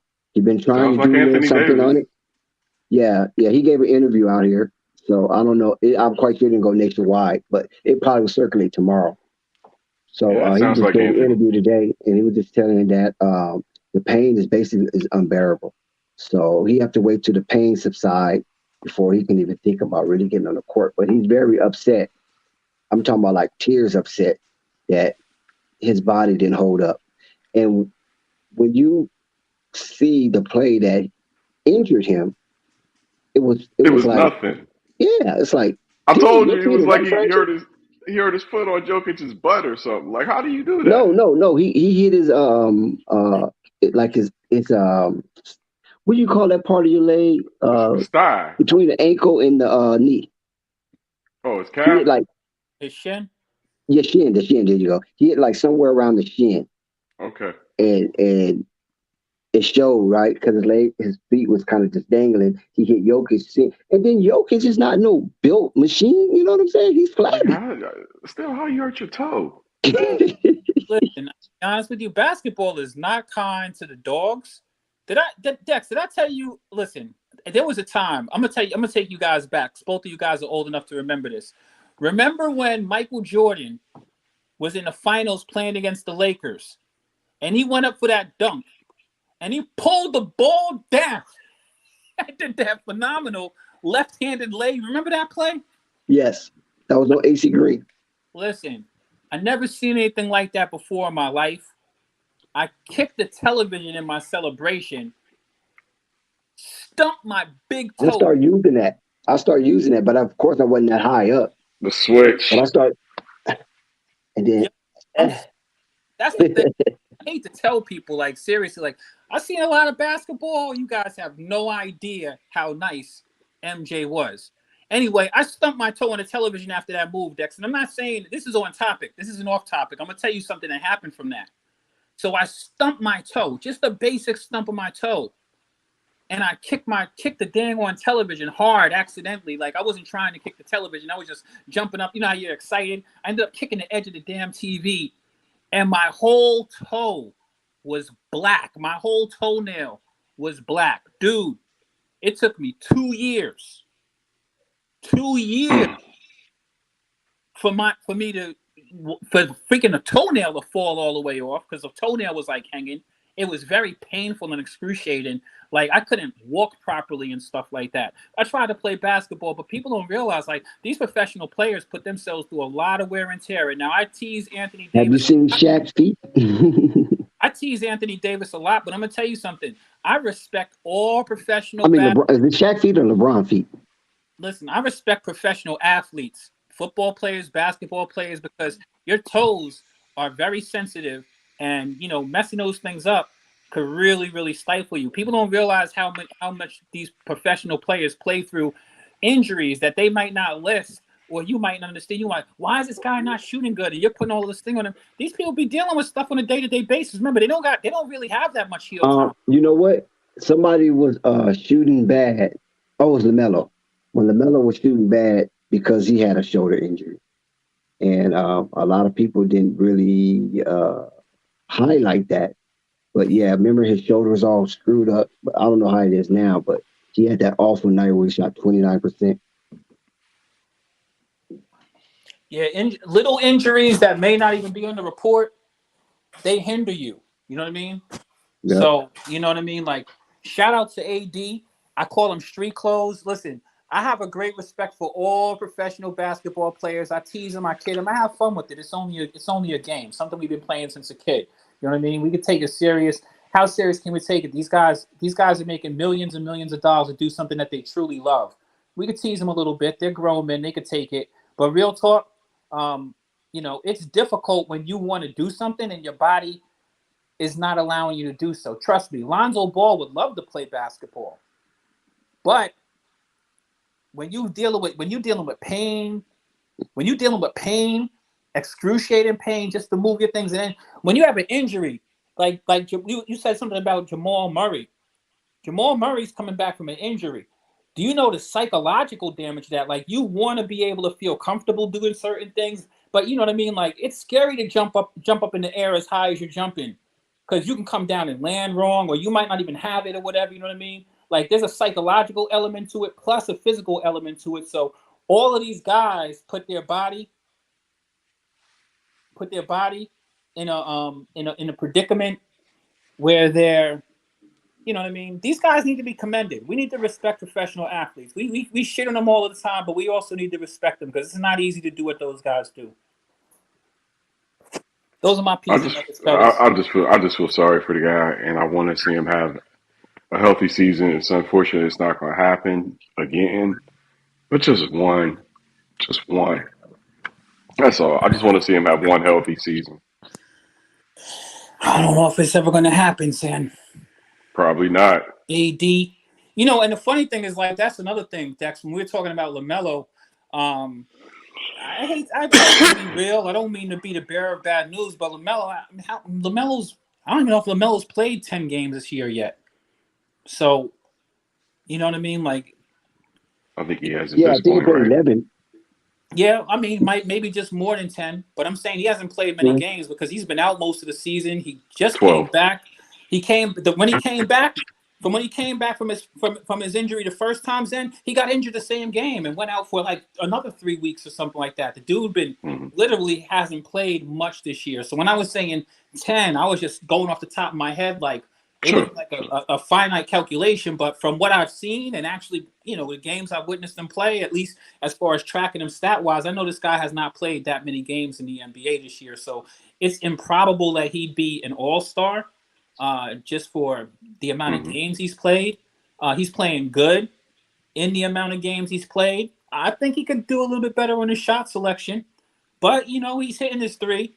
He's putting up his buckets, and you know they're dilapidated. They don't have a bunch of personnel over there. I mean, I watch the Charlotte Hornets. There's not a whole bunch over there to write home about, but every now There and are then some bright spots. they do play gutsy every now and then. I mean, people talk a bunch of crap, but Terry Rozier plays I good every now and then. You know what I I mean? really like Nick Richards. I think he's probably the hidden gem on that team that will someday be an all-star in this league. Nick Richards. Every time he's on the court, he's scoring at a very high percentage. He's always providing rebounds. I don't know why they have him on the bench. Yeah. I really don't. But I'm sure that'll work itself out. Yes, sir. Yes, sir. Well, anyway, I'm excited. I'm glad to be on here checking out my brothers. I see that Dex is at his favorite place, doing what he The does best. casino. Dex is doing what he does best. I'm not Casino G. I'm not a gambler, but when I want to work on my gamble game, I know exactly who to go to. Well, LaMelo is averaging 24, 6, and almost, let's call it 8, 24, 6, and 8 this season. His career average is 19, 6, and 7, so he's well above his career averages at this point.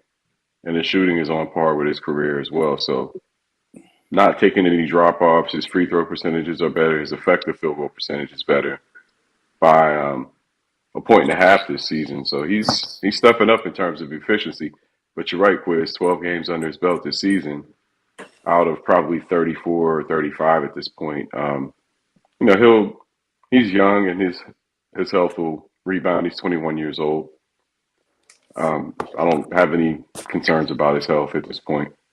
He'll be fine. I mean, all he had was a sprained ankle. Yeah. When I was his age, I probably I remember spraining my ankle 7 times in one day. Oh yeah. How old is LaMelo? 22? 21. 21?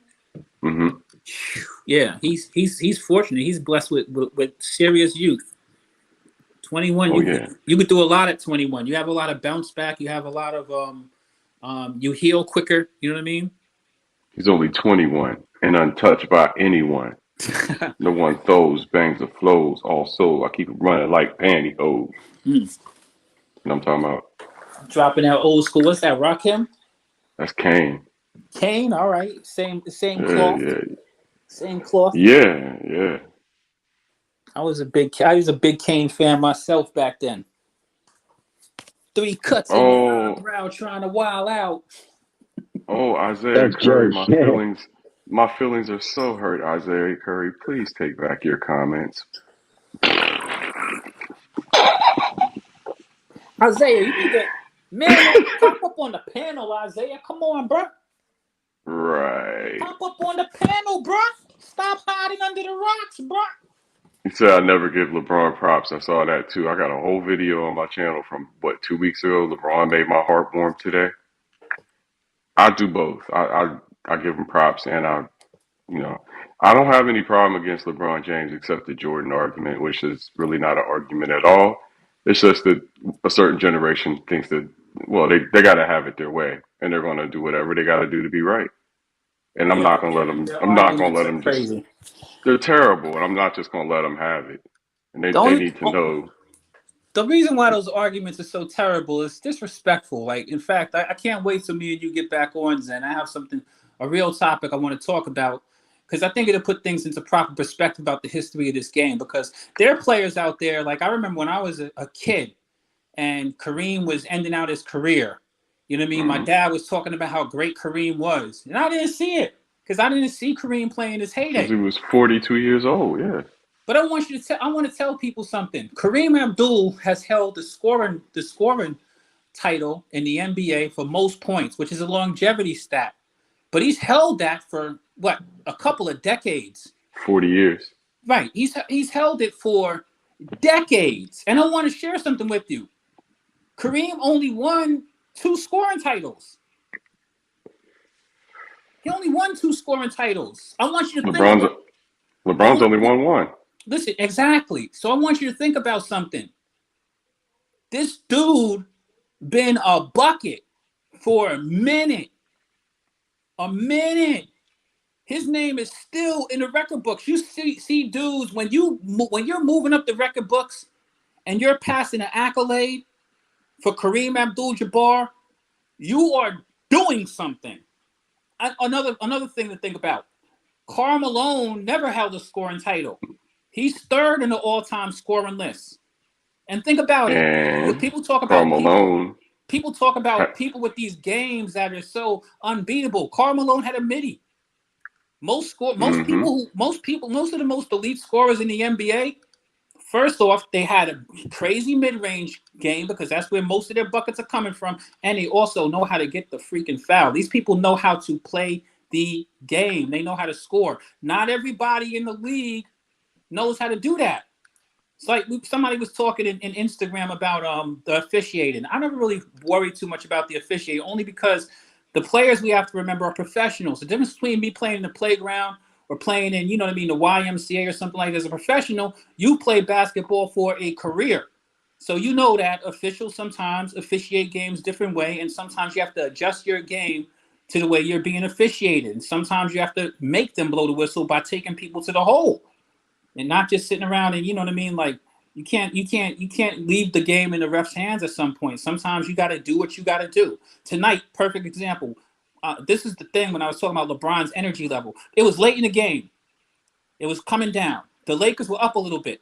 LeBron, I never seen that dude run so fast. I mean, I think it was like Schroeder had the ball or something like that. He ran all the way. Like, you want to give me the ball. We ain't going to wait. We ain't going to play around. I'm going to come to the ball. I'm going to take this basketball from you. And sometimes you got to be aggressive like that and call those shots sometimes, especially when it's winning time. Sometimes you got to do what you got to do. Savannah must have gave him a hall pass tonight.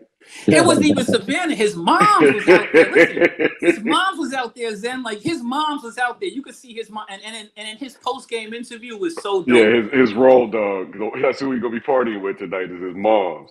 He That's talked who he about going to that be out with. in the post-game press conference on the sideline. He talked about how his mom and his wife, how they've been part of the journey before the journey. You know what I mean? Like, they were part of his life before the journey started. You know what I mean? Damn right. Yeah. And he also, he said things I also like. I love it when people talk about their team. That's one of the things I always liked about Michael Jordan. Michael in his post-game press conferences always was very respectful of his team. As competitive as he was, he always gave credit.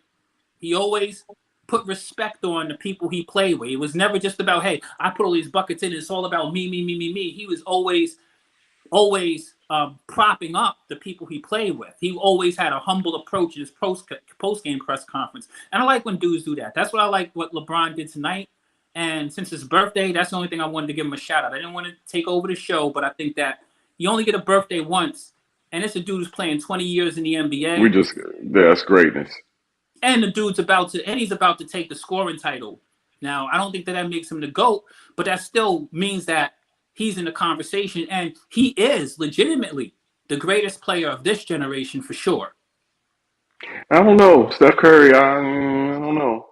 I got to give Steph Curry at least a I nod to give that. Steph Curry all the credit in the world. We could debate that. I don't think that's. I think that LeBron is easily the greatest player of this generation.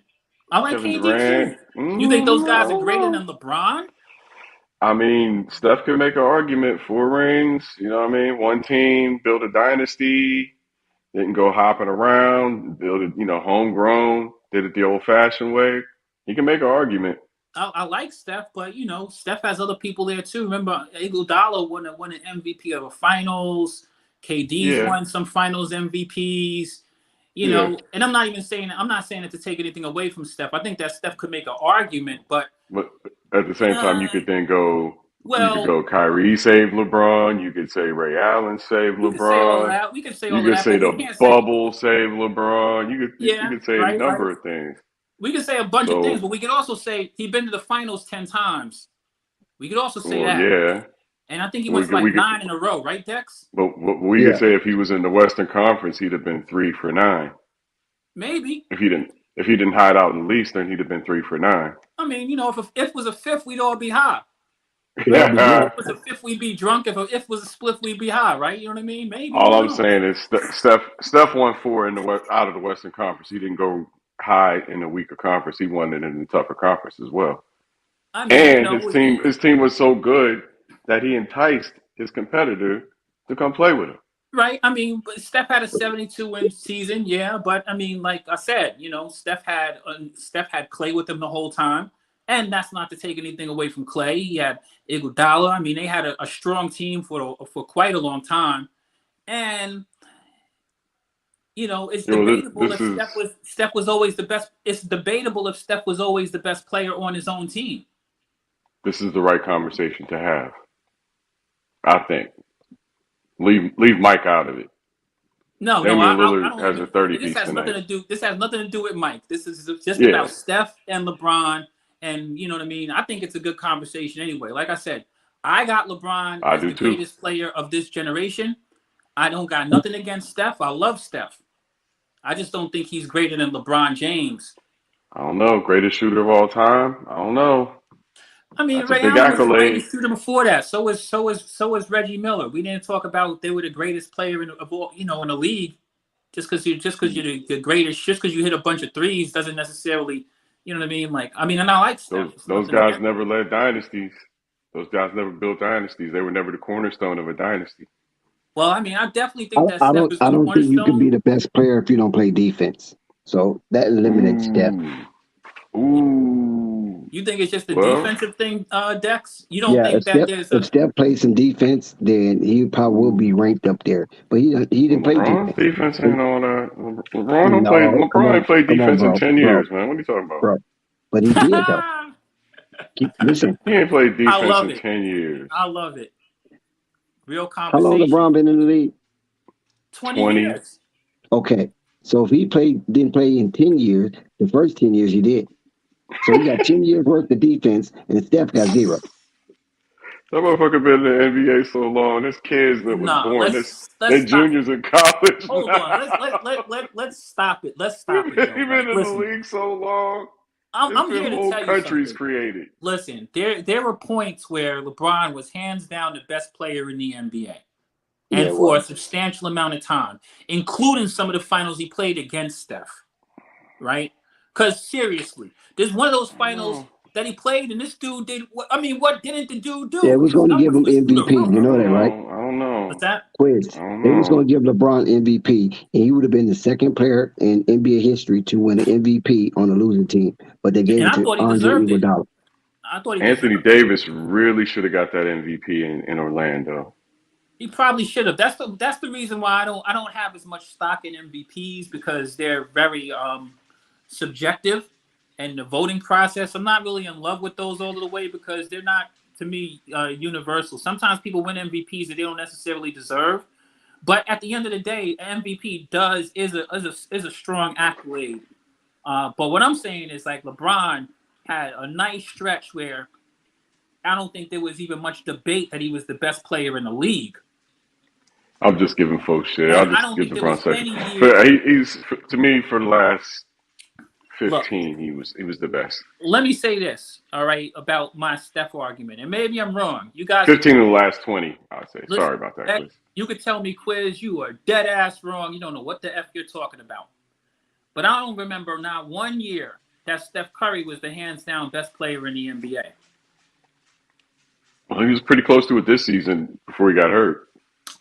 Pretty close. Even if he wasn't hurt, I don't know that Steph is hands down the best player in the NBA right now, and I don't ever remember a year where he was hands down the best player in the league.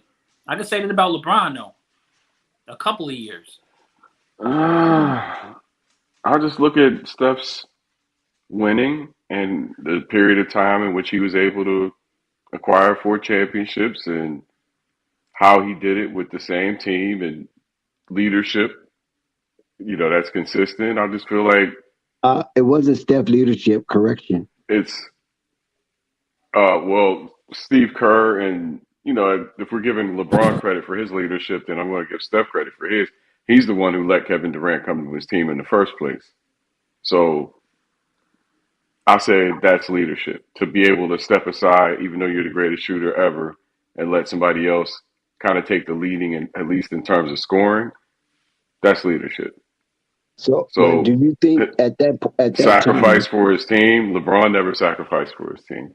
But hold on Steph one second. sacrificed for his team. Zen, hold on one second. I gotta give you some pushback. So, do you Okay. think Steph allowing Kevin Durant to come to the team, he took a back seat, or is Kevin Durant just that much better? I think that Kevin Durant is a more elite scorer, and Steph understands that, and so he's going to let the more elite scorer be the more elite scorer. Steph being the best shooter of all time doesn't make him the best scorer of all time. Just the best Right. shooter of all Steph is time. only a 2-level scorer, right? Yeah, pretty much. And his mid range ain't that great.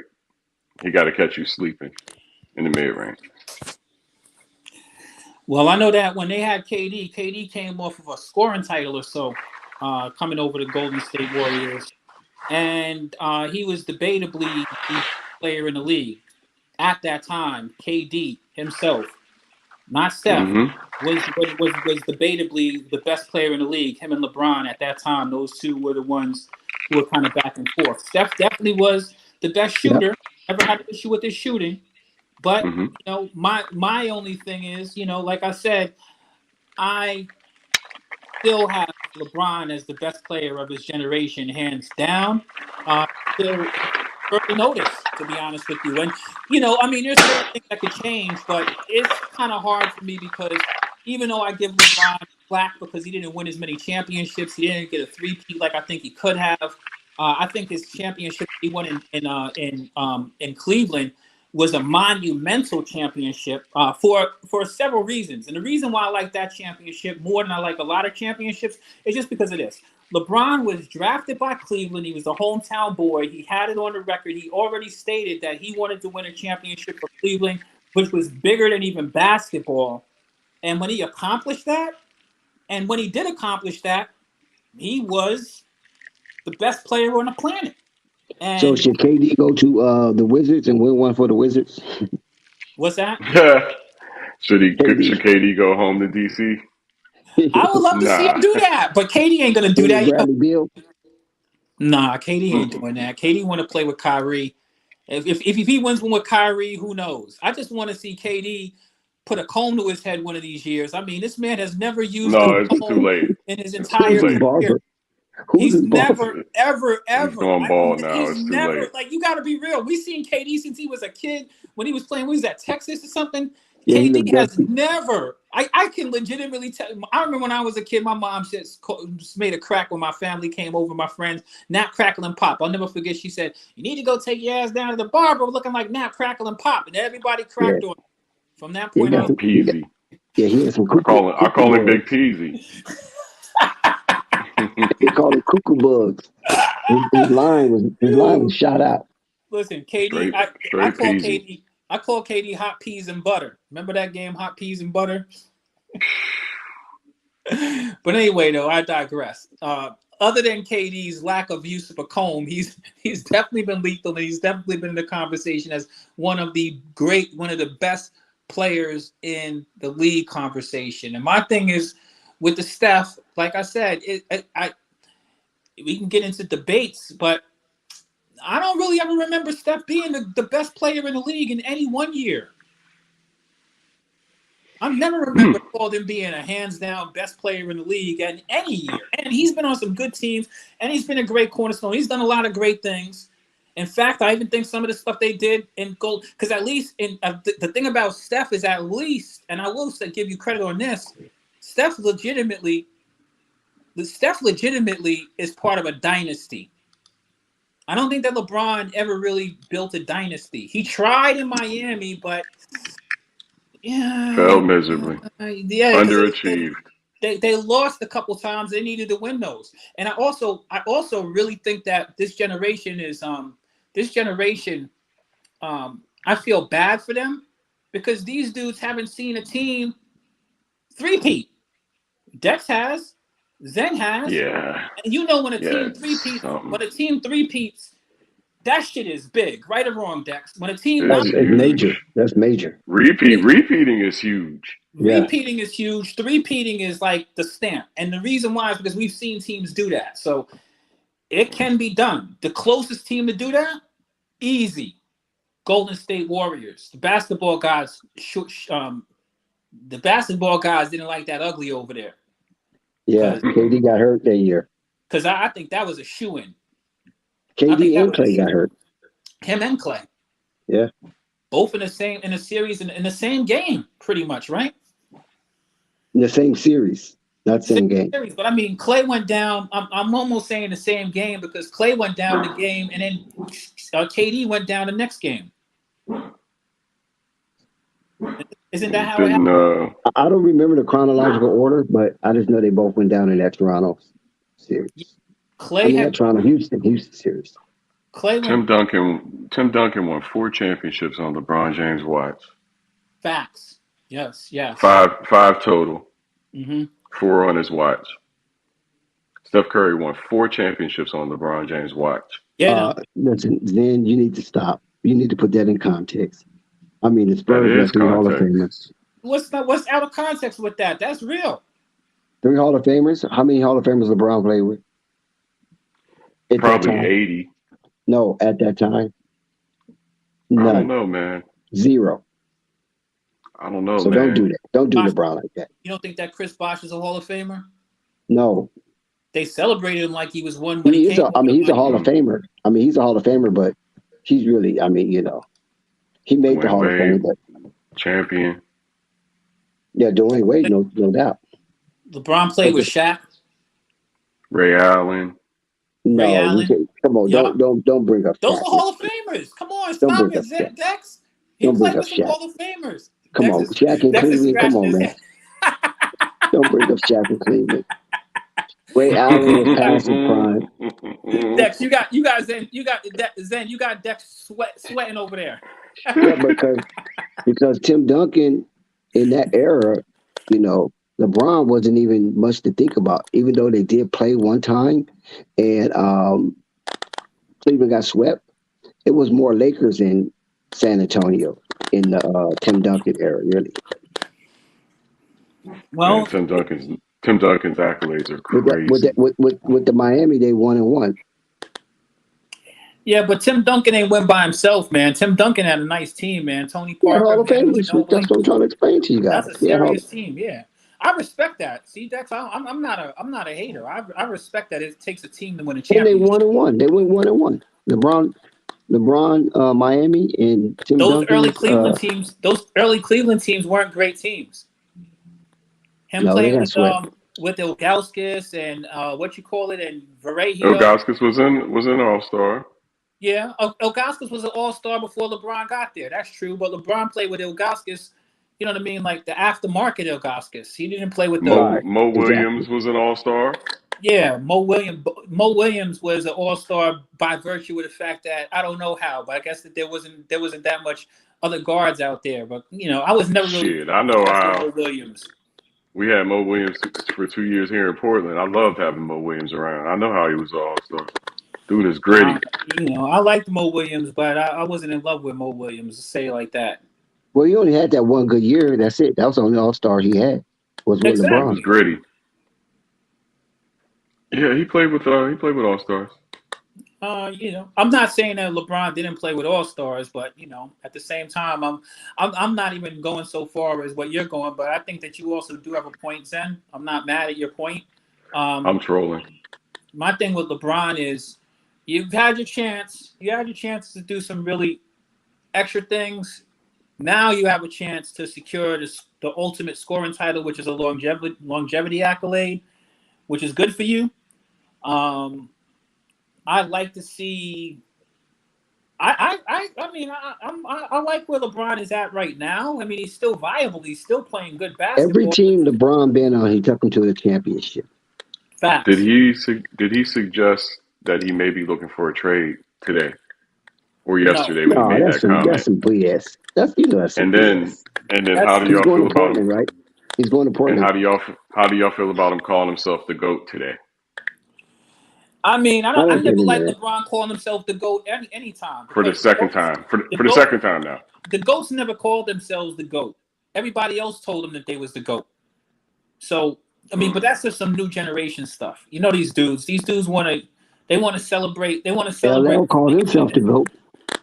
What's that? LL Cool J. Well, I mean, that's a rapper, Dex. I'm saying he called himself the GOAT. He definitely did, and Cannabis said Muhammad Ali called himself the GOAT. And Cannabis said he was going to snatch the mic off of his arm. Yeah, Muhammad Ali did the same thing. He was the first one to call himself the GOAT. That's Muhammad true. Ali. Yeah, well, I mean, Muhammad Ali is different. We got to go to different genres to bring contextuality to people who ran off with the Eagles. You're the greatest of all time because you scored 47 on Atlanta in the middle of the season. Wait a minute, Zane. Okay, Don't get LeBron. difficult now. Okay, you're just praising LeBron, and now you want to down him for the same game? mean, he called himself the GOAT. I mean, I gave him praise for the game, but now we're dealing with the fact that he called himself the GOAT. Well, Shannon Sharp walks around with that Again. GOAT mask on. Again. Kyrie Irving. Well, I mean, he did it again. But Shannon, this is the second time. Shannon always, there's a lot of people, pumping LeBron up. Let's be real. Like, it's not like he's the only person. There's a lot of dudes in the media who run around with the LeBron is the GOAT stuff on national television. Anyway, it's a good conversation, fellas. I just wanted to hop on, shout out to all these dudes. I always love my brothers hearing you guys have conversations. I think it was a good conversation. I just wanted to celebrate LeBron. I beat him up. I beat him up a lot, but real talk, I've been a LeBron fan from day one. He's the first player I legitimately really was a fan of before he actually got to the NBA, and he called himself the chosen one. And I watched his career, and it's been a magical one. Certainly, I wish that there were some things that he would have done when he could have done them. But I'm gonna tell you right now, his longevity is just miraculous. For a person to be in your 20th year in the NBA and to be practically putting up 50, and I'm not talking about 50 like he carried the Lakers tonight. And not only that, I mean, when you look at him play, he's still the best player on the court most nights. He's still the best player on the court most nights. And that irritates Zen. That irritates Toxic Z. It's a fact, Dex. I'm not capping. It's a fact. You know what I mean? It's a fact. when you watch a lot of his games, he may run out of energy. He may do some corny stuff I don't like periodically, but he is still LeBron James, man. And you know what? In this generation, he's the greatest I've seen by a long shot. So I gotta tilt my cap to him. And long live the king. I hope you wear that crown well. Are you the greatest of all time? I push back on that, but still in all, you're in the conversation. I'm gonna tell you something. That's great to be, even if you're number 2, because I don't even think it's a hard debate for him to be at number 2. He's easily the top 3 greatest player to ever play the game, and he's still playing. So, I got him at 6. I don't have him in my top 5. All right. Well, I mean, I don't know. It's hard for me to push him any further than 2, to be quite honest with you. Because he has a lot of. Muhammad Ali said he was the greatest of all time, and Muhammad Ali took a few losses, right, Dex? Yeah, I think he lost like 3 or 4. Yeah, but LeBron has done a few things that are pretty fucking. And like remember Buffalo Bills? They got to They got to the Super Bowl 4 years in a row and lost. Yep. Right.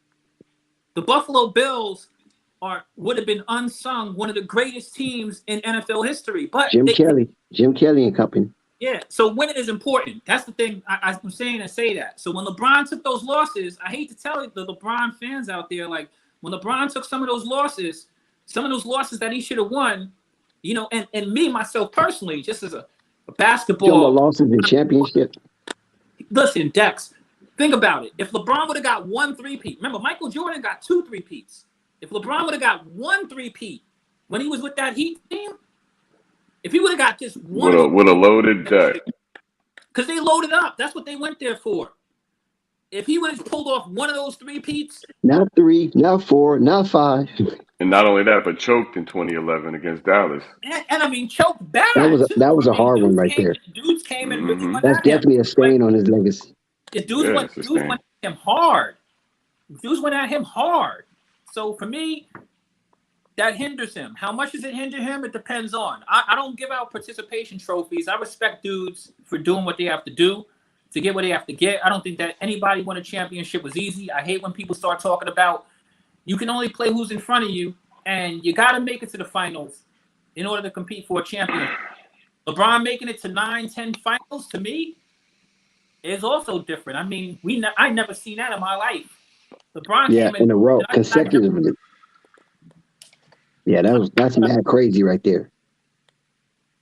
I never thought I'd see that. And, you know, he lost, but he was still probably the most dominant player. Even in some of those losses, he was one of the most dominant players in the entire league. Some of those teams he was on weren't even really stacked before he went to the Heat either.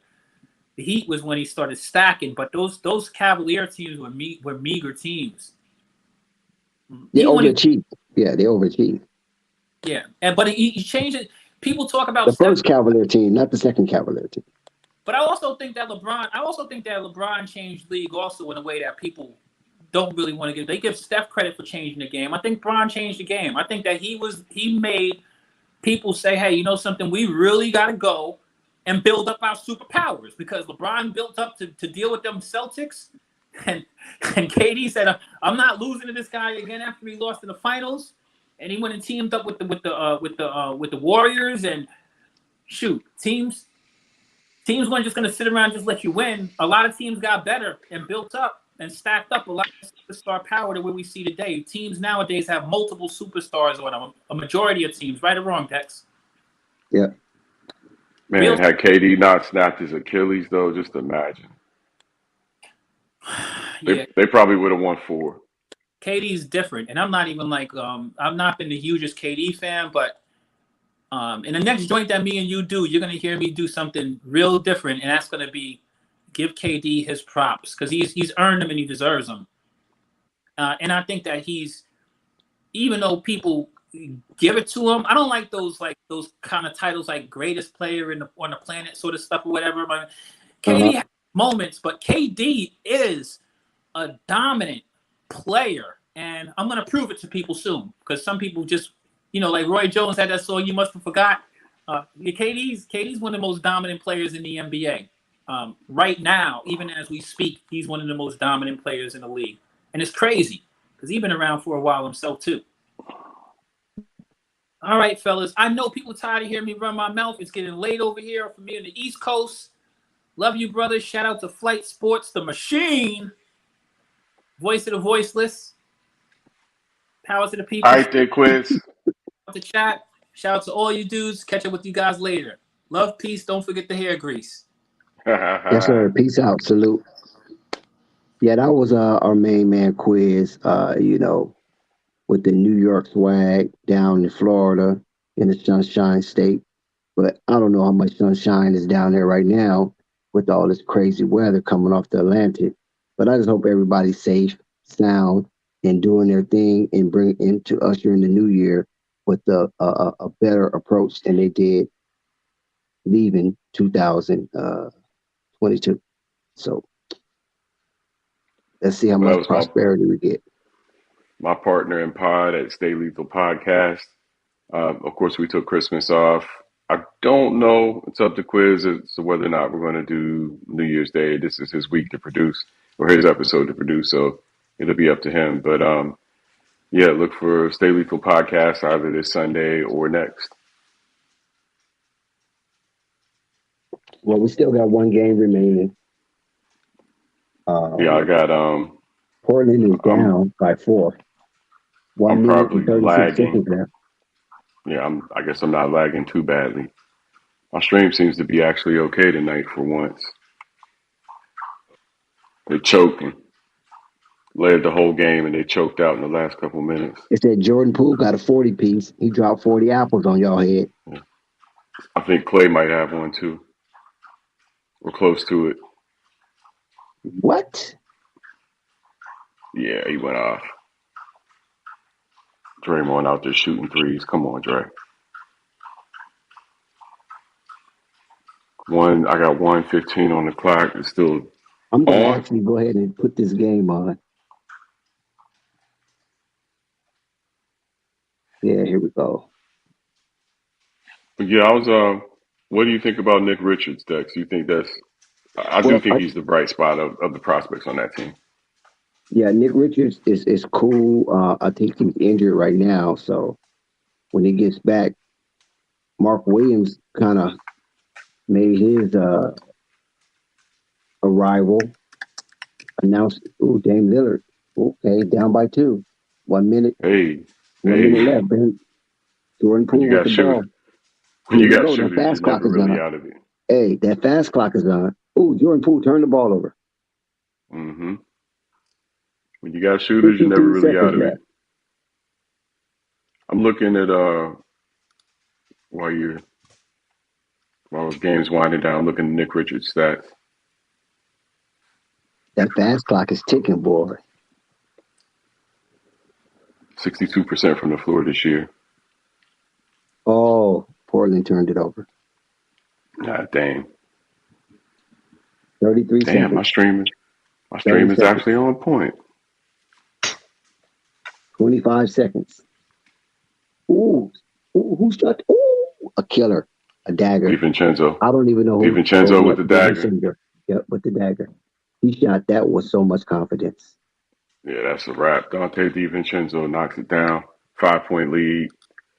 Warriors will win it at home. Trailblazers can't get it together.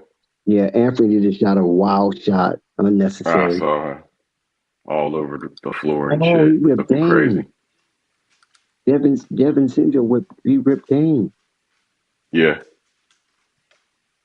And then hit the Yeah. dunk.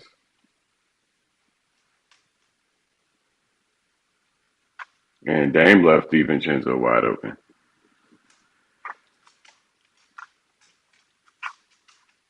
Yeah, it's it. 15 seconds left. Yeah. Portland down by 5. Yeah, we need our other perimeter defender for a team like them. 3 good shooters out there, even without Steph. Hats off to the Warriors. There you go. There you go, right there with the damn hoodie on. I see you, boy. You're supposed to be back already. They keep telling us you're going to be back. Nope. Over there in the 14 hoodie. seconds.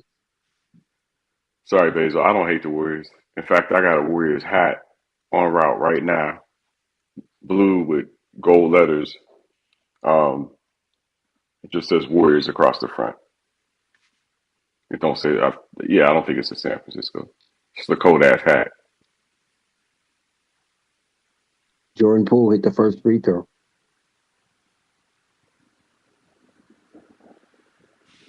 Draymond Green barking out orders.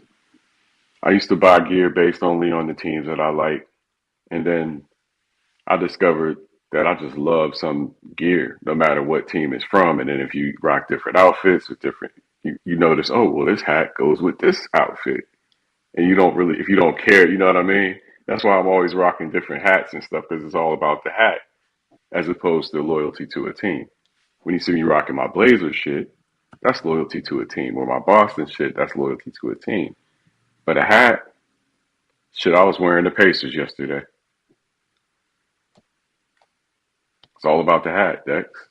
Yeah, gotta get that gear right. Yeah. If it's the right hat, it could be any team. I want to get one of them. You remember the sun? You know the Suns, the Valley print with the black with the orange and the purple blocks. Mm-hmm. Man, them things sell out so fast. You got to stay on them when they come out.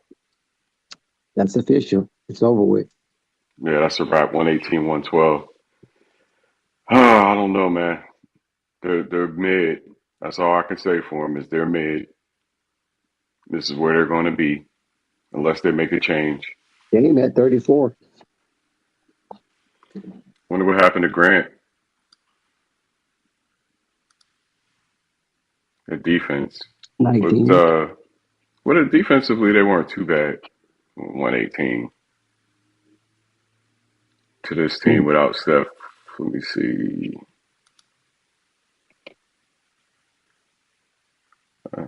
Hats off to the Warriors. Kings beat the Jazz. Well, that's actually coming to a close right now. Half a second left on the clock, 1 point game. Kings are on a full timeout. That's probably going to end with the Kings beating the Jazz, but is it over with? Yeah. Kings by 1. Okay. All right. Kings by 1 over the Jazz. Wizards 119 over the Magic 100. Can't figure these Wizards out. Can't figure the Magic out either. Lakers 130 over Hawks 121. Again, LeBron James with 47, 10, and 9 on his 38th birthday. The Raptors beat the Suns. No surprise there. Devin Booker is nursing an injury. The Bulls beat the Pistons as they should, 132 to 118. The Bucks over the Timberwolves probably should have beat them better, but 123, 114. Pelicans beat the Sixers 127, 116. Nuggets beat the Heat 124 to 119. And last but not least, the Warriors over the Trailblazers. Trailblazers putting up a paltry 16 points in the fourth quarter. 112 to 118. 16 points in the fourth, y'all. I think that's what did it. As Damian Lillard walks off the court. Well, Dex, I think that's going to be it for me tonight. I'm nursing back spasms over here, so I need to go lay my butt down on the heat pad. All right. Salute to everybody. We shut it down. Another successful stream. See y'all tomorrow. Yes, sir. Go Blazers.